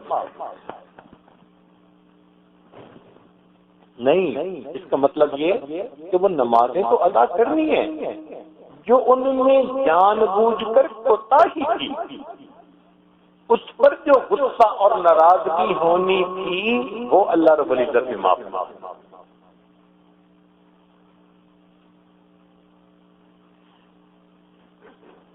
یہاں سے نبی علیہ السلام غروب آفتاب ہوتے ہی مزدلفہ کی طرح روانہ ہوئے۔ مزدلفہ چادر کو کہتے ہیں، کمبل کو۔ کیا مطلب کہ سیدنا آدم علیہ السلام اور اماں حوا جب زمین پر اتارے گئے تو اللہ تعالیٰ نے آدم علیہ السلام کو تو اتارا تھا سری لنکا میں اور اماں حوا کو اتارا تھا بالکل افریقہ کے بیابان سے ہی جگہ پر جہاں کوئی درخت نہیں تھا۔ پھر دونوں آپس میں ڈھونڈتے رہے، ڈھونڈتے ایک وقت آیا کہ میدان عرفات میں ایک پہاڑی ہے جس کو جبل رحمت کہتے ہیں، اس کے اوپر ان دونوں کی ملاقات اللہ نے کروا دی۔ تو ان کی توبہ قبول ہوئی، خوش ہو گئے۔ پھر وہ وہاں سے چلے مکہ مکرمہ کی طرف، تو مزدلفہ کی جگہ پر ان کو رات آ گئی، ان کو رات گزارنی پڑی۔ تو ان میں سے حضرت آدم علیہ السلام کے پاس بھی اوڑھنے کی کوئی چیز تھی، تو ایک ہی کمبل یا ایک ہی چادر جیسے اوڑھ کے کوئی بندہ سوتا ہے، اس طرح انہوں نے اس جگہ پر رات گزاری، تو وہاں سے اس جگہ کا نام مزدلفہ پڑ گیا۔ تو عرفات سے ہمیں مزدلفہ جانا ہوتا ہے، مگر ہمیں مغرب کی نماز عرفات میں پڑھنے کی اجازت نہیں ہے۔ فرمایا کہ تم جاؤ اور مزدلفہ پہنچ کر مغرب اور عشاء کو عشاء کے وقت میں پڑھو۔ ایک نماز کو تقدیم آگے کروا دیا اور دوسری نماز میں تاخیر۔ مقصد بتانا یہ تھا کہ دیکھو، ہم جب چاہیں جس حکم کو چاہیں ہم بدل سکتے ہیں، اختیار ہمارے ہاتھ۔ تم نے ہماری مرضی کو دیکھنا ہے، ہماری منشا کو دیکھنا ہے۔ چنانچہ نبی علیہ السلام وہاں سے چلے، مغرب اور عشاء کی نماز آپ نے مزدلفہ میں جمع فرما۔ اب اس میں صحابہ کرام اونٹوں کو ذرا بھگا رہے تھے، تو نبی علیہ السلام نے فرمایا علیکم السکینہ، تھوڑا آرام اطمینان سے۔ تو اس سے معلوم ہوا کہ مومن کو بھی چاہیے کہ وہ اگر سفر کر رہا ہو تو چاہے گھوڑا ہو یا چاہے اونٹ ہو یا چاہے گاڑی ہو، ایک اعتدال کی رفتار سے اس کو چلائے۔ ہمارے بعض نوجوانوں کو سپیڈنگ کا بڑا شوق ہوتا ہے، اور یہ جو ہوتا ہے سائیکل موٹر شیطانی چرخا، ویلنگ کا شوق ہوتا ہے نوجوانوں کو۔ نبی اسلام نے فرمایا علیکم السکینہ، کہ تم اطمینان اعتدال کے ساتھ چلاؤ۔ ایک ہوتا ہے مقابلہ دوڑ کا، وہ الگ چیز ہے، لیکن کم از کم عام زندگی میں مومن کو ہمیشہ سواری کو ایسی رفتار سے چلانا چاہیے کہ جس کو مناسب کہا جائے۔ نبی علیہ السلام نے مزدلفہ میں شب گزاری، اور جو کمزور لوگ تھے، ضعیف تھے، بیمار تھے یا عورتیں تھیں، ان کو کہا کہ تم مغرب عشاء کی نماز پڑھنے کے بعد پھر بے شک مینا جا کر قیام کر لو۔ تو ان کو نبی علیہ السلام نے آگے مینا بھیج دیا، تو انہوں نے جمع بین الصلاتین وہاں کی، اس کے بعد آگے چلے گئے۔ اور جن کے پاس طاقت ہمت ہو وہ بے شک وہاں قیام کریں اور وقوف کر کے آئیں۔ ہمیں کیا کرنا ہے انشاءاللہ کل کی مجلس میں یہی ہوگا۔ آج ہم نے نبی علیہ السلام کی حج کا تذکرہ کیا، کل مستقل یہ ہوگا کہ ہمیں کیسے کرنا ہے، کیا لیمیٹیشن ہیں، کہاں غلطی ہو سکتی ہے، کہاں نہیں ہوتی، کیا کرنا ہے کیا نہیں کرنا۔ تو دو طرح کی چیزیں کل ایکسپلین کرنے کی عاجز کوشش کرے گا، what to do what not to do, کیا کرنا ہے کیا نہیں کرنا، تاکہ بالکل کلیئر ہو جائے کہ ہمیں اپنے حج کے اندر کن چیزوں کا خیال کرنا ہے۔ جب نبی علیہ السلام نے مزدلفہ کا وقوف فرمایا، مزدلفہ کا وقوف فجر کی نماز کے بعد ہوتا ہے، سورج طلوع ہونے سے پہلے، سورج طلوع ہونے سے پہلے۔ تو نبی علیہ السلام نے دعا مانگی، اور اس دعا کے بعد نبی علیہ السلام مسکرانے لگے۔ تو صدیق اکبر نے مسکراتے دیکھا تو پوچھا، ہے اللہ کے نبی صلی اللہ علیہ وسلم آپ کیوں مسکرا رہے ہیں؟ تو نبی علیہ السلام نے فرمایا کہ میں نے عرفات میں دعا مانگی تھی، اے اللہ جو حاجی آئے سب گناہ معاف کر دے۔ اللہ تعالیٰ نے عرفات میں اپنے حقوق معاف کرنے کا وعدہ کر دیا تھا، حقوق العباد کے بارے میں نہیں، اور میں نے یہاں پھر دعا مانگی، اور یہ دعا مانگی کہ اے اللہ حقوق العباد کے بارے میں آپ اس پر قادر ہیں کہ حق والا جتنا چاہے آپ اپنی طرف سے اس کو اجر دے کے راضی کر دیں۔ اللہ نے میری اس دعا کو قبول کر لیا، لہذا جو بندہ حج کرنے آئے گا اللہ تعالیٰ حقوق اللہ حقوق العباد دونوں کو معاف کرے گا۔ اب حقوق العباد کو معاف کروانے کا مطلب بھی سمجھ لیں کہ یہ مطلب نہیں کہ کسی سے 5 لاکھ قرضہ لیا تو معاف، وہ قرضہ دینا ہے، دینے میں جو کوتاہی کی، سستی کی، اس کو دکھ دیا، وہ اللہ تعالیٰ معاف کرواتے ہیں، وہ اللہ تعالیٰ معاف کرواتے ہیں۔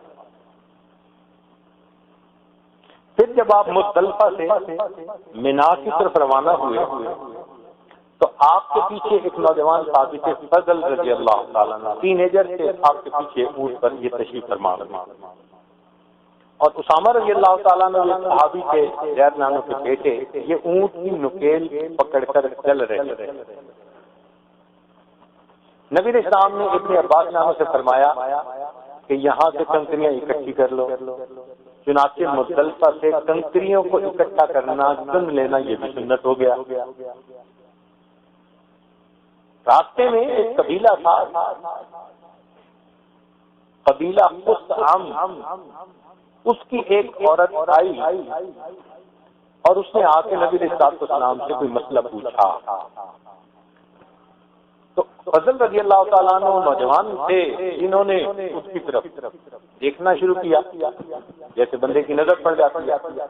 نبی علیہ السلام نے اس نوجوان کو زبان مبارک سے کچھ نہیں فرمایا، بس ان کے سر کے اوپر ہاتھ رکھا اور جیسے کسی کے سر کا چہرہ پھیر دیتے ہیں نا، آپ نے چہرہ دوسری طرف پھیر دیا تو ان کو اندازہ ہو گیا کہ ہاں مجھے تو اس طرف نہیں دیکھنا۔ اب نبی علیہ السلام کی حکمت عملی دیکھی، اگر آپ زبان سے فرماتے مت دیکھو تو گویا دیکھنے پر تو آپ کی گواہی بڑھ جاتی ہے۔ تو اللہ کے محبوب تو کسی کے گناہ کے گواہ نہیں بن سکتے تھے، کیا حکمت تھی، سبحان اللہ۔ کچھ زبان سے نہیں فرمایا، فقط سر پکڑ کر رجوع کرتے اور ان کو اندازہ ہو گیا کہ مجھے ایسا نہیں کرنا، اور یہاں سے یہ بھی اندازہ ہو گیا کہ شریعت نے پردے کا حکم رکھا ہے اور چہرے کا پردہ ہوتا ہے۔ اب جو لوگ کہتے ہیں جی چہرے کا کوئی پردہ نہیں ہوتا، تو بھائی نبی علیہ السلام نے ان کی گردن کو کیوں دوسری طرف پھیرا اگر پردہ نہیں تھا؟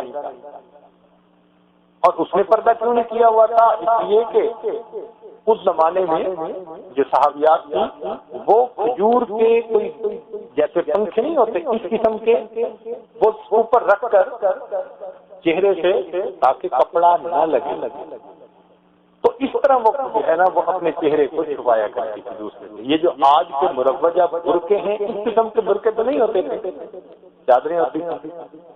تو بات کرتے ہوئے وہ جو چہرے کے اوپر کوئی ذرا ایک طرف ہوا ہوگا تو نوجوان نے ان کی طرف دیکھ لیا، تاہم پردہ تو اپنی جگہ ہے۔ یہ ذہن میں رکھیے کہ بعض عورتیں حج کرنے آتی ہیں اور وہ یہ سمجھتی ہیں کہ چہرے کا پردہ نہیں، یہ 100% غلطی ہے۔ عجیب بات ہے کہ اپنے گھروں میں جہاں ہم رہتے ہیں اللہ تعالیٰ پر چہرے چھپانے کا حکم دے اور اپنے گھر میں جب بلائیں تو پھر چہرے کا پردہ کروا دیں، یہ کیسے ممکن؟ ہاں اتنی پابندی لگا دی جیسے مرد پہ پابندی کہ سر پہ کپڑا نہ لگے۔ احرام میں مرد کے سر پہ بھی تو کپڑا نہیں نا اوڑھنا چاہیے، تو جیسے مرد پہ ایک پابندی لگا دی کہ تمہارے سر پہ کپڑا نہیں اوڑھنا چاہیے، اسی طرح عورت پہ بھی پابندی لگا دی کہ تمہارے چہرے کے ساتھ کپڑا لگنا نہیں چاہیے۔ اب لگنے سے یہ کہاں مراد ہے کہ جس کے چہرے پہ کپڑا ہونا نہیں چاہیے؟ اس لیے عورتوں کو چاہیے کہ اپنے سر کے اوپر کیپ جیسے ٹی کیپ ہوتی ہے نا اس قسم کی باندھیں کہ ان کا جو کپڑا چہرے پہ لٹکے وہ آدھا انچ چہرے سے ذرا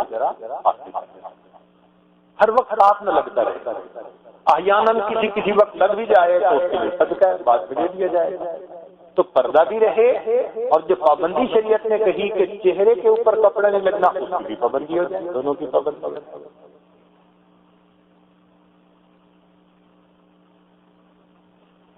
اس عورت نے سوال کیا کہ کیا وہ اپنے والد جو فوت ہو گئے ان کی طرف سے حج کر سکتی تھی؟ تو نبی علیہ السلام نے فرمایا ہاں، اگر تمہارے والد نے کسی کا قرضہ دینا ہوتا اور وہ فوت ہو جاتا تو کیا والد کا قرضہ تم ادا کر سکتی تھی؟ اس نے کہا جی۔ فرمایا اسی طرح یہ اللہ کا قرض تھا، یہ بھی تم ادا کر سکتی۔ تو یہ نبی علیہ السلام کی حکمت ہے کہ اکثر آپ کو سمجھانے کے لیے کاؤنٹر کوسچن کر دیا کرتے تھے، تو کاؤنٹر کوسچن کر کے جب بات سمجھائی جاتی ہے تو دوسرے کو اچھی طرح سمجھ میں آ جاتی ہے۔ یہاں سے نبی علیہ السلام جب چلے تو درمیان میں ایک وادی آئی جس کو بطن محصر کہتے ہیں۔ یہ وہ جگہ ہے کہ جہاں پر ابرہا کے ہاتھیوں پر اللہ کی طرف سے ایک عذاب آیا تھا اور اللہ تعالیٰ نے ان کو زمین میں دھسا دیا تھا۔ مقامی حکومت نے اس جگہ کو 4 دیواری سے بند کر دیا ہے، تو عام آدمی کو پتہ بھی نہیں چلتا کہ وہ درمیان میں علاقہ آیا بھی کہ نہیں آیا، لیکن جو جاننے والے ہیں بہرحال وہ اگر قریب سے گزرے تو جلدی سے اس جگہ سے گزر جانا، یہی سنت ہے۔ جب نبی علیہ السلام تشریف لائے مینا میں، یہ 10ویں ذی الحجہ کا دن تھا، 9 ذی الحجہ عرفات کا دن تھا اور 10ویں ذی الحجہ آپ واپس مینا میں تشریف لائے۔ تو آپ نے آتے ہی جو تیسرے نمبر کا شیطان ہے اس کے آپ نے کنکریاں ماری۔ اس دن ایک ہی شیطان کو کنکریاں مارنی ہوتی ہیں۔ اب لوگوں نے اپنی یاداشت کے لیے چھوٹا شیطان، درمیانہ شیطان، بڑا شیطان، شیطان تو سارے بڑے ہیں، چھوٹا تو یہ بدماش ہے ہی نہیں، اس کو چھوٹا نہ سمجھنا، بڑے بڑوں کو گرا مارتا ہے، لیکن یاداشت کے لیے۔ مگر اس کو جمرہ اولا پہلا، جمرہ وسطیٰ درمیانی اور جمرہ عقبہ آخری۔ تو جو مکہ کی طرف ہے وہ آخری ہو گیا، پھر درمیانہ ہو گیا، پھر پہلا ہو گیا، یوں اس کی ترتیب ہے۔ تو پہلے دن آپ نے عقبہ، جو جمرہ عقبہ تھا، اس کو 7 کنکریاں ماری، پھر وہ کنکری مارنے کے ساتھ ہی نبی علیہ السلام نے تلبیہ پڑھنا بند کر دیا۔ اب ایک مسئلہ سمجھنے کی ضرورت ہے، ہم جب احرام کی نیت کریں گے حج کی، تو اس وقت سے ہم تلبیہ پڑھیں گے، اور تلبیہ پڑھنے کا آخری وقت کب ہوگا؟ جب ہم شیطان کو کنکری ماریں گے اس سے پہلے تک، وہ آخری لمحہ، پہلی کنکری جب پھینک دی اب تلبیہ کا وقت ختم ہو گیا۔ اب اللہ فرماتے ہیں کہ تم نے لبیک کا حق ادا کر دیا، کہ تم نے میرے دشمن سے بیزاری کا اعلان کر دیا اور میرے ساتھ وفاداری کا اعلان کر دیا۔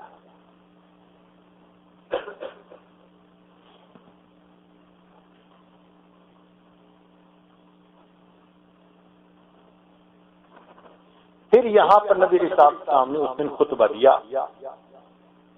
اور اس خطبے میں نبی علیہ السلام نے یہ فرمایا تھا فَلْيُبَلِّغُ الشَّاهِدُ الْغَائِبُ، کہ میری یہ باتیں جو سننے والے لوگ ہیں وہ جو نہیں سننے والے ان تک پہنچا دیں۔ یہ اس وقت نبی علیہ السلام نے فرمایا تھا۔ پھر سورۃ النصر بھی نازل ہوئی تھی، اذا جاء نصر اللہ والفتح۔ ان ایام کو جو وہ ہوتے ہیں ان کو ایام تشریق کہا جاتا ہے۔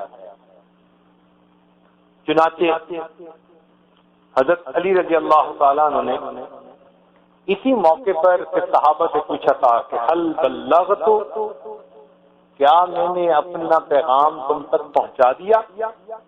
تو سب صحابہ نے جواب دیا تھا کہ اللہ کے نبی آپ نے ادیت الامانہ، امانت کو پہنچا دیا اور پہنچانے کا حق ادا کر دیا۔ پھر نبی علیہ السلام نے آسمان کی طرف انگلی کر کے فرمایا تھا اے اللہ تو اس بات کے اوپر گواہ ہے، اللہم اشہد، اے اللہ آپ گواہ ہے۔ اب یہاں ایک نقطہ سمجھنے کی کوشش کریں، دنیا میں جتنے بھی لوگ آئے، چاہے حاکم تھے، بادشاہ تھے، جرنیل تھے، کوئی بڑے دین والے تھے، جو بھی لوگ آئے انہوں نے بڑا کام کیا، لیکن کام کرنے کے بعد جب ان کی وفات ہوئی تو یا انہوں نے کہا میری زندگی نے وفا نہ کی ورنہ میرا پروگرام تو یہ کرنے کا بھی تھا، یا ان کے مرنے کے بعد لوگوں نے ان کے حالات لکھے کہ جی زندگی نے وفا نہ کی ورنہ اس نے تو یہ بھی کر دینا تھا۔ تو پوری دنیا کے انسانوں کو اگر دیکھا جائے تو معلوم ہوا کہ ان کی زندگیاں نامکمل گزری، بہت کچھ کر گئے مان لیا، مگر حسرت بھی لے گئے کہ اور زندگی ہوتی تو یہ کرتے۔ پوری تاریخ انسانیت میں ایک اللہ رب العزت کے پیارے حبیب صلی اللہ علیہ وسلم ہیں کہ جنہوں نے رات کی تاریکی میں نہیں، دن کی روشنی میں 1,00,000 صحابہ سے پوچھا حل بلغت، کیا میں نے مقصد زندگی کو پورا کر دیا؟ سب صحابہ نے تصدیق کی، اے اللہ کے نبی آپ جو کرنے کے لیے آئے تھے آپ نے کر دکھایا، اور اللہ کے نبی نے فرمایا اللہم اشہد، اللہ گواہ ہے۔ تو اس تاریخ انسانیت میں اگر کامل زندگی ہمیں کہیں نظر آتی ہے تو اللہ کے محبوب کی زندگی نظر آتی ہے، باقی سب زندگیاں نامکمل زندگی۔ تو بھائی جب اپنا سردار ہی کسی کو بنانا ہے تو کامل زندگی والے کو سردار کیوں نہ بنائے؟ ادھوری زندگی والوں کو، نامکمل زندگی والوں کو کیا سردار بنانا؟ سمجھے؟ سبحان اللہ۔ چنانچہ اس حج کو حجۃ الوداع، حجۃ البلاغ اور حجۃ الاسلام کہتے ہیں، کیونکہ اس حج کے 2 مہینے کے بعد اللہ کے پیارے نبی صلی اللہ علیہ وسلم سے دنیا سے پردہ فرما گئے۔ نبی علیہ السلام نے اس دن 4 اعمال کیے، توجہ فرمائیے، یہ وہ دن ہے جب مزدلفہ سے واپس آنا ہے۔ ایک تو آپ نے رمی فرمائی، رمی کہتے ہیں شیطان کو کنکریاں مارنا۔ پھر اس کے بعد آپ صلی اللہ علیہ وسلم نے اللہ کے راستے میں قربانی دی۔ پھر قربانیوں کے بعد آپ صلی اللہ علیہ وسلم نے حلق کروایا، اور حلق کروانے کے بعد پھر آپ نے طواف زیارت کیا۔ اب اس میں جو 3 چیزیں ہیں نا، رمی اور ذبح اور حلق، ان 3 چیزوں میں ترتیب واجب ہے۔ جو ترتیب کہی اسی کے مطابق نبی اسلام نے پہلے کنکریاں ماری، پھر قربانی کی، پھر حلق کروایا۔ چنانچہ اس ترتیب کا آپ حضرات بھی خیال رکھیں۔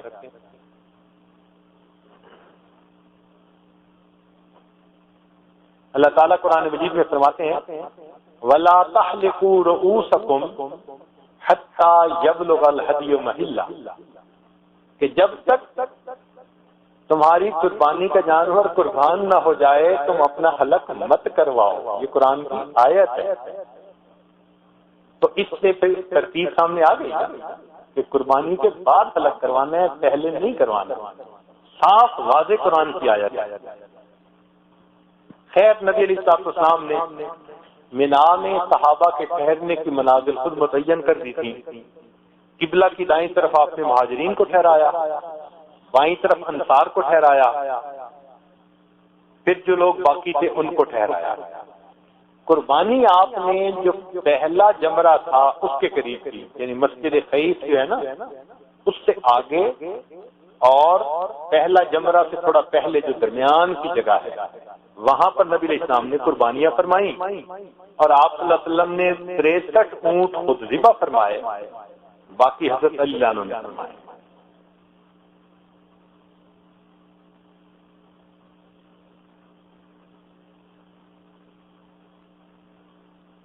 ازواج کی طرف سے نبی علیہ السلام نے گائے ذبح کی۔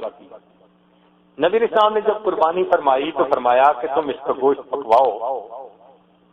چنانچہ نبی علیہ السلام نے ان کا گوشت پکوایا، خود بھی نوش فرمایا، اور اس کا شوربہ بھی پیا۔ یہ جو شوربہ پینا ہے نا یہ بڑی مزے کی چیز ہے۔ کیوں مزے کی چیز کیوں ہے بھائی؟ ایک تو ویسے پینے میں مزہ آتا ہے، اور مزے کی چیز اس لیے کہ ہمارے جو دوست چائے پیتے ہیں نا ان کو کہیں سے سند نہیں ملتی چائے پینے کی، تو کوئی تو جواب ہونا چاہیے نا، تو بھائی شوربہ بھی تو گرم کیا جاتا ہے نا۔ چنانچہ شوربہ پینے سے الحمدللہ چائے پینے کا جواب نکل آئے، ورنہ تو گرم چیز کا کھانا جیسے منع ہے گرم چیز کا پینا بھی منع کر دیا جاتا۔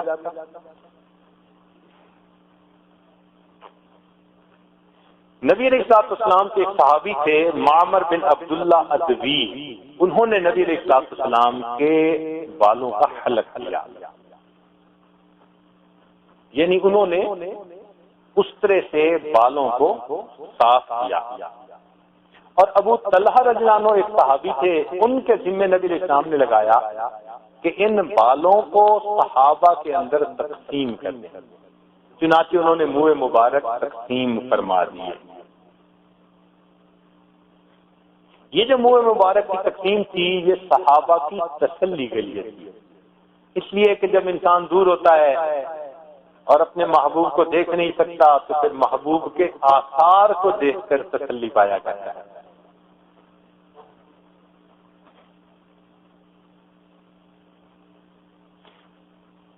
جب قربانی ہو گئی اور نبی اسلام نے حلق کروا لیا تو حلق کروانے کے بعد پھر آپ صلی اللہ علیہ وسلم نے احرام اتارا اور خوشبو استعمال فرمائی، اور پھر آپ اسی دن طواف زیارت کے لیے تشریف لے گئے۔ طواف زیارت جو ہے یہ 12 تاریخ مغرب سے پہلے تک کرنا ضروری ہوتا ہے۔ 10ویں کے دن چاہیں تو کر سکتے ہیں، 11ویں کو بھی کر سکتے ہیں، اور 12ویں کو مغرب سے پہلے۔ اگر 12ویں کو مغرب سے پہلے نہ کیا تو پھر اس کے اوپر دم واجب ہے، تو اس کا وقت جو ہے اس کا پتہ ہونا چاہیے۔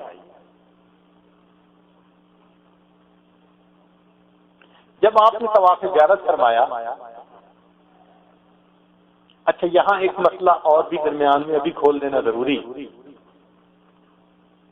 کہ جب آدمی رمی کر لیتا ہے اور اس کے بعد قربانی کر لیتا ہے اور حلق کر لیتا ہے تو حلق کروانے کے بعد احرام کی تمام پابندیاں ختم ہو جاتی ہیں سوائے ایک پابندی کے۔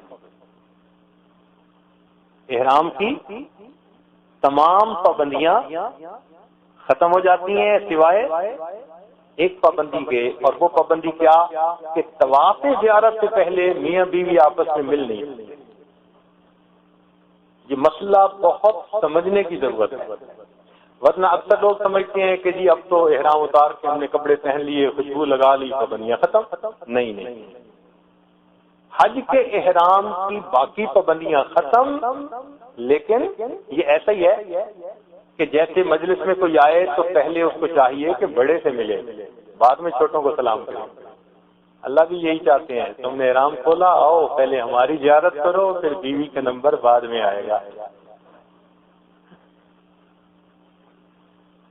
بعض لوگ اس میں کوتاہی کر بیٹھتے ہیں مسئلہ نہ ہونے کی وجہ سے، معلوم نہ ہونے کی وجہ سے۔ تو یہ ذہن میں رکھیے گا کہ احرام کی باقی پابندیاں ختم، لیکن ایک پابندی رہے گی جب تک کہ ہم طواف زیارت نہیں کر لیں گے۔ طواف زیارت کے بعد وہ پابندی بھی ختم ہو جائے گی۔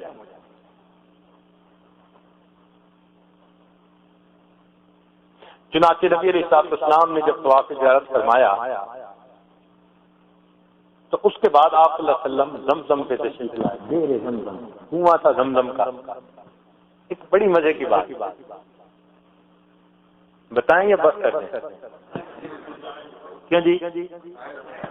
مزے کی بات یہ ہے کہ نبی علیہ السلام نے زمزم پر تشریف لا کر ڈول پانی کا بھرا اور آپ صلی اللہ علیہ وسلم نے اس میں سے پانی نوش فرمایا، اور جو بچا ہوا پانی تھا اللہ کے پیارے حبیب صلی اللہ علیہ وسلم نے اس کو واپس زمزم کے کنویں میں ڈال دیا تاکہ میری امت کے آنے والے لوگ میرا بچا ہوا پینے کی سعادت حاصل کر لیں۔ اللہ اکبر کریں، سبحان اللہ۔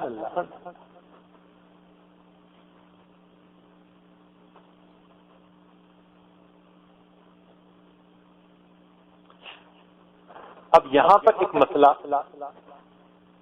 کہ پانیوں میں سے کون سا پانی افضل ہے؟ ایک ہے دنیا کا عام پانی، ایک ہے زمزم کا پانی، ایک ہے آب کوثر کا پانی۔ تو افضل کون سا؟ تو فقہا نے اس میں بحث کر کے یہ دلائل دیے۔ انہوں نے فرمایا کہ کائنات میں سب سے افضل پانی وہ تھا جو نبی علیہ السلام کی مبارک انگلیوں سے معجزے کے طور پر برآمد ہوا تھا۔ چنانچہ ایک مرتبہ آپ جہاز سے تشریف لا رہے تھے اور پانی تھوڑا تھا، تو سارے لشکر نے وضو کرنا تھا، پینا تھا، تو نبی علیہ السلام نے اپنے ہاتھ مبارک کو اس میں پانی میں داخل کر دیا. صحابہ کہتے ہیں کہ مبارک انگلیوں سے پانی ایسے جاری تھا جیسے چشمہ جاری ہوتا ہے. پورے لشکر نے پیا اس پانی کو. سبحان اللہ. تو وہ جو پانی نبی علیہ الصلوۃ والسلام کی مبارک انگلیوں سے جاری ہوا وہ کائنات کا سب سے افضل ترین پانی. اس کے بعد دوسرے نمبر پر زمزم کا پانی.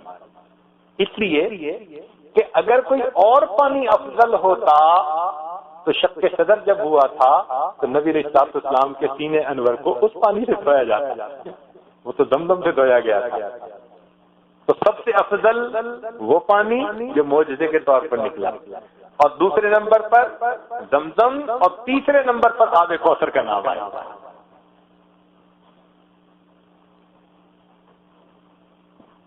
اس دن نبی علیہ الصلوۃ والسلام نے پھر واپسی فرمائی, اور اگلے دن جو تھے جیسے 11 کا دن تھا تو 11 کے دن کو نبی علیہ السلام نے تینوں شیطانوں کو کنکریاں ماری, پہلے کو بھی, دوسرے کو بھی, تیسرے کو بھی. مگر پہلے کے بعد بھی نبی علیہ السلام نے دعا مانگی, دوسرے کو مارنے کے بعد بھی دعا مانگی, اور تیسرے کو مارنے کے بعد آپ واپس تشریف لے آئے, تیسرے کے بعد دعا نہیں مانگی. یہ جو کنکریاں مارنی ہے نا, یہ بہت عظیم عمل ہے. بعض لوگ کہہ دیتے ہیں جی ہم تو کمزور ہیں اور وہاں تو بھیڑ ہوتی ہے, بندے مر جاتے ہیں تو ہم تو نہیں جا سکتے. بھئی آپ کو کون کہہ رہا ہے کہ رش کے وقت میں آپ جائیں؟ آپ صبر کریں, جب رش ختم ہو جاتا ہے اس وقت میں آپ جائیں اور بڑے آرام سے آپ کنکریاں ماریں. ہم ہر سال کنکریاں مارتے ہیں, اور ہمارے ساتھ خواتین بھی ہوتی ہیں, ان کے ساتھ بچے بھی ہوتے ہیں. ہمارے 3 سال کے بچے اپنے ہاتھوں سے شیطان کو کنکریاں مارتے ہیں. تو ایسا وقت بھی ہوتا ہے. تو وقت ایسا ڈھونڈنا چاہیے نا کہ جب لوگ فارغ ہو چکے ہو. رش میں جانے کا کس نے کہا؟ کہاں لکھا ہوا ہے کہ رش کے اندر گھسو اور پھر کہو جی کہ یہ ہو گیا وہ ہو گیا؟ رش میں نہیں جانا چاہیے. تو عورتوں کو تو ویسے بھی رات کو زیادہ افضل ہے, مردوں کے ساتھ چونکہ بھیڑ ہوتی ہے تو رات کے وقت جانا. تو اگر ان کے ساتھ مرد ہیں تو وہ بھی رات کو جائیں, جو بیمار ہیں, جو کمزور ہیں. پچھلے سال ہمارے ساتھ ایک عورت تھی جو 90 سال کی عمر کی تھی, ویل چیئر پہ. تو پہلے وہ کہنے لگی جی میں تو جا ہی نہیں سکتی. ہم نے کہا جی واقعی آپ نہیں جا سکتی, لیکن ہم آپ کو ایسا ٹائم بتا سکتے ہیں کہ جو جواز کا ٹائم ہے اور آپ اس میں مار بھی سکتی ہیں. کہنے لگی جی میں تو پھر بھی نہیں مار سکتی, جواز کا ٹائم ہو, جا بھی سکوں. میں نے کہا اب میں آپ کو اس کی فضیلت سناؤں؟ کہنے لگی ہاں. میں نے کہا فضیلت سن لیں. حدیث پاک میں آتا ہے کہ جب حاجی شیطان کو کنکری مارتا ہے تو ہر کنکری کے مارنے پر اللہ تعالیٰ اس کا ایک ایسا کبیرہ گناہ معاف کرتے ہیں, اگر معاف نہ ہوتا تو یقیناً جہنم میں جانے کا سبب بنتا. ہر کنکری کے بدلے ایسا کبیرہ گناہ اللہ معاف کرتا. تو میں نے کہا جی بتائیں کیا ایسے 70 گناہ معاف کروانا چاہتی ہیں؟ 70 کنکریاں جو ٹوٹل بنتی ہیں. کہنے لگی چاہوں گی. چلو بھائی ماری انہوں نے.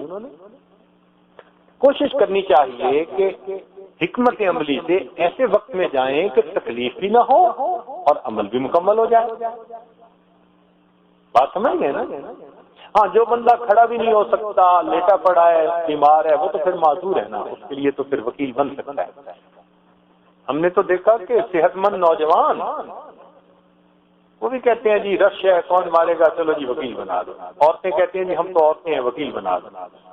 بھائی ٹھیک ہے وکیل بنا لو گی, لیکن 70 کبیرہ گناہوں کو معاف کرنا جن میں سے ہر گناہ یقینی جہنم میں جانے کا سبب تھا, ایسے گناہوں کا معاف ہو جانا کوئی چھوٹا جگ تو نہیں ہے نا.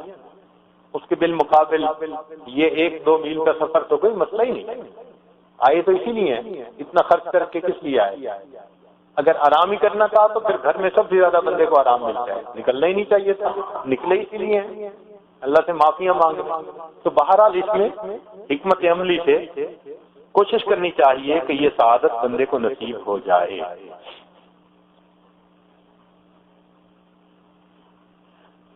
نبی علیہ الصلوۃ والسلام نے 13ویں کی جب رمی فرما لی, یعنی 11, 12 اور 13 کی رمی فرما لی, تو آپ صلی اللہ علیہ وسلم وہاں سے روانہ ہوئے اور عصر کی نماز آپ نے محصب ایک وادی ہے وہاں آ کر پڑھی. ظہر عصر مغرب عشاء کی نمازیں وہیں پڑھی.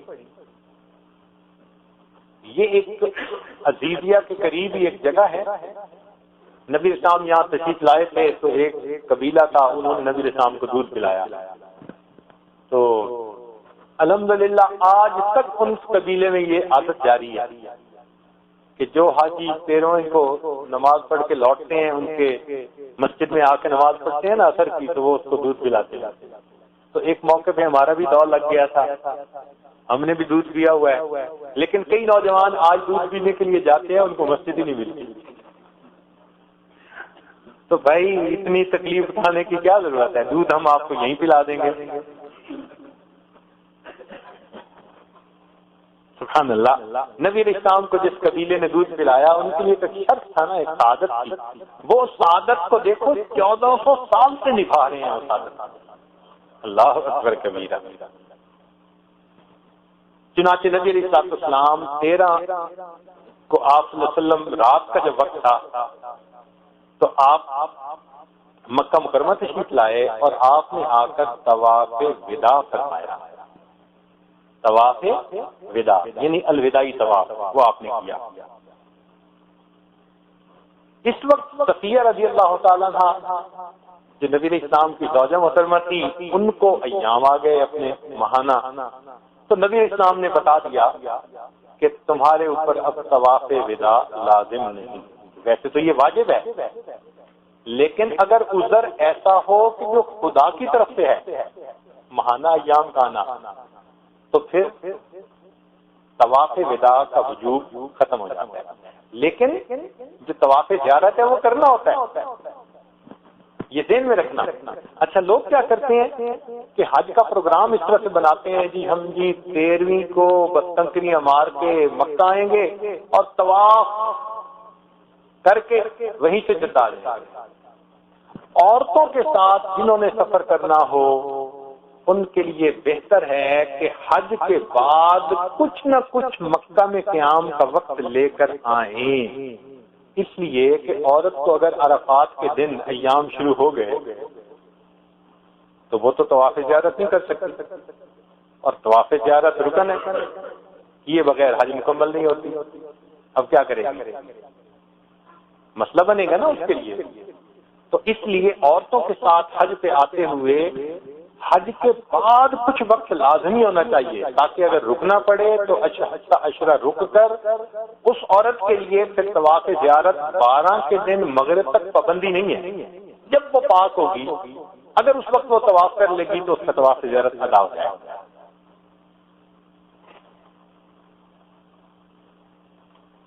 اور اگر عورت کہے جی کہ نہیں میری تو فلائٹ بھی ہے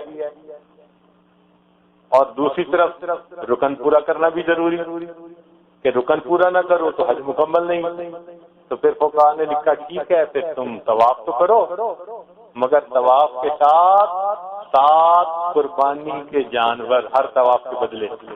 وہ ایک بڑا اونٹ بن جاتا ہے, اور بڑے اونٹ کو پھر بدنا کہتے ہیں. بدنا بھی دے کے جاؤ کہ تم نے اس حالت میں مسجد میں قدم کیوں رکھا.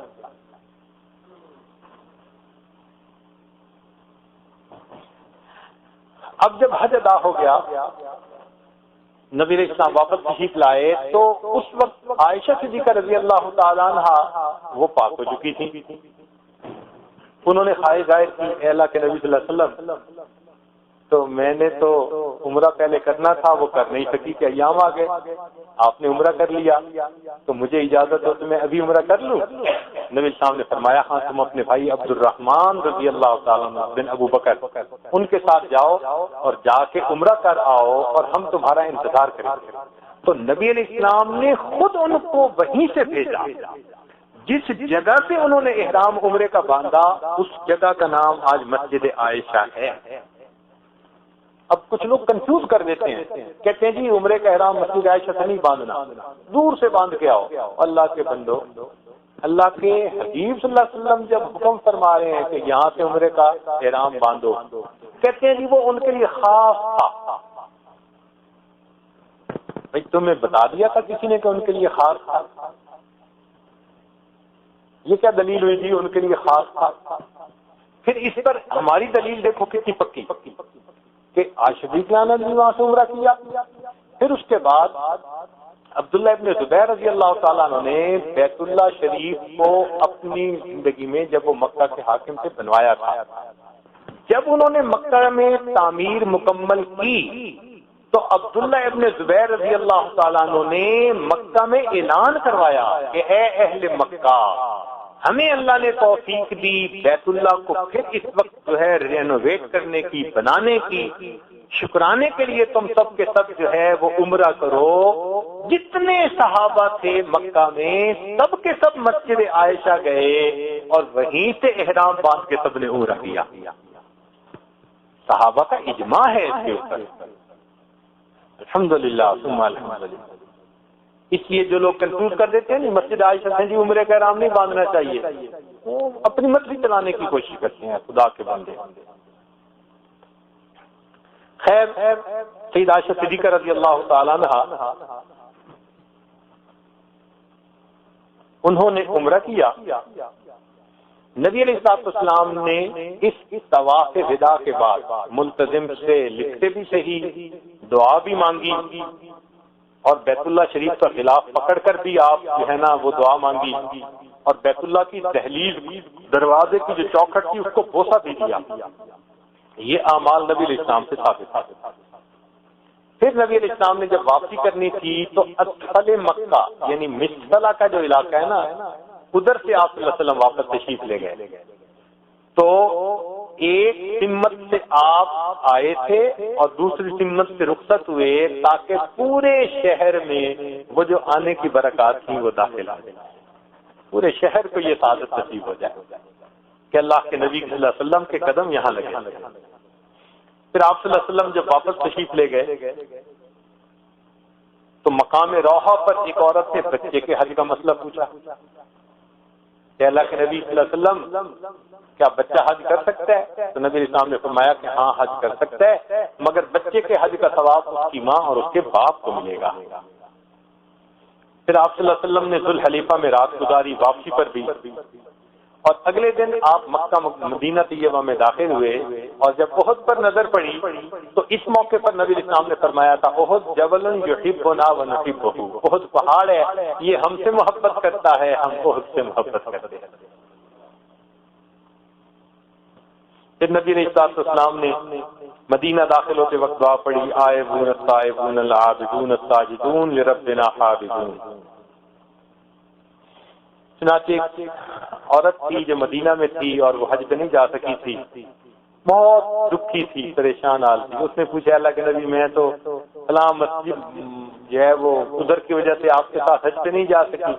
نبی اسلام نے اس کا دل لگی کے لیے، دل رکھنے کے لیے فرما دیا اچھا تم رمضان میں عمرہ کر لینا، جو رمضان میں عمرہ کرے گا اللہ تعالیٰ میرے ساتھ حج کرنے کا ثواب عطا فرما دے گا. دیکھو اس عورت کے مسئلہ پوچھنے پر ہمارا مسئلہ بھی حل ہو گیا کہ ہم تو حج نہیں کر سکے اللہ کے پیارے حبیب صلی اللہ علیہ وسلم کے ساتھ، مگر اللہ کے حبیب کی رحمت نے یہاں بھی اپنا کام دکھا دیا، محروم نہیں رکھا کسی کو.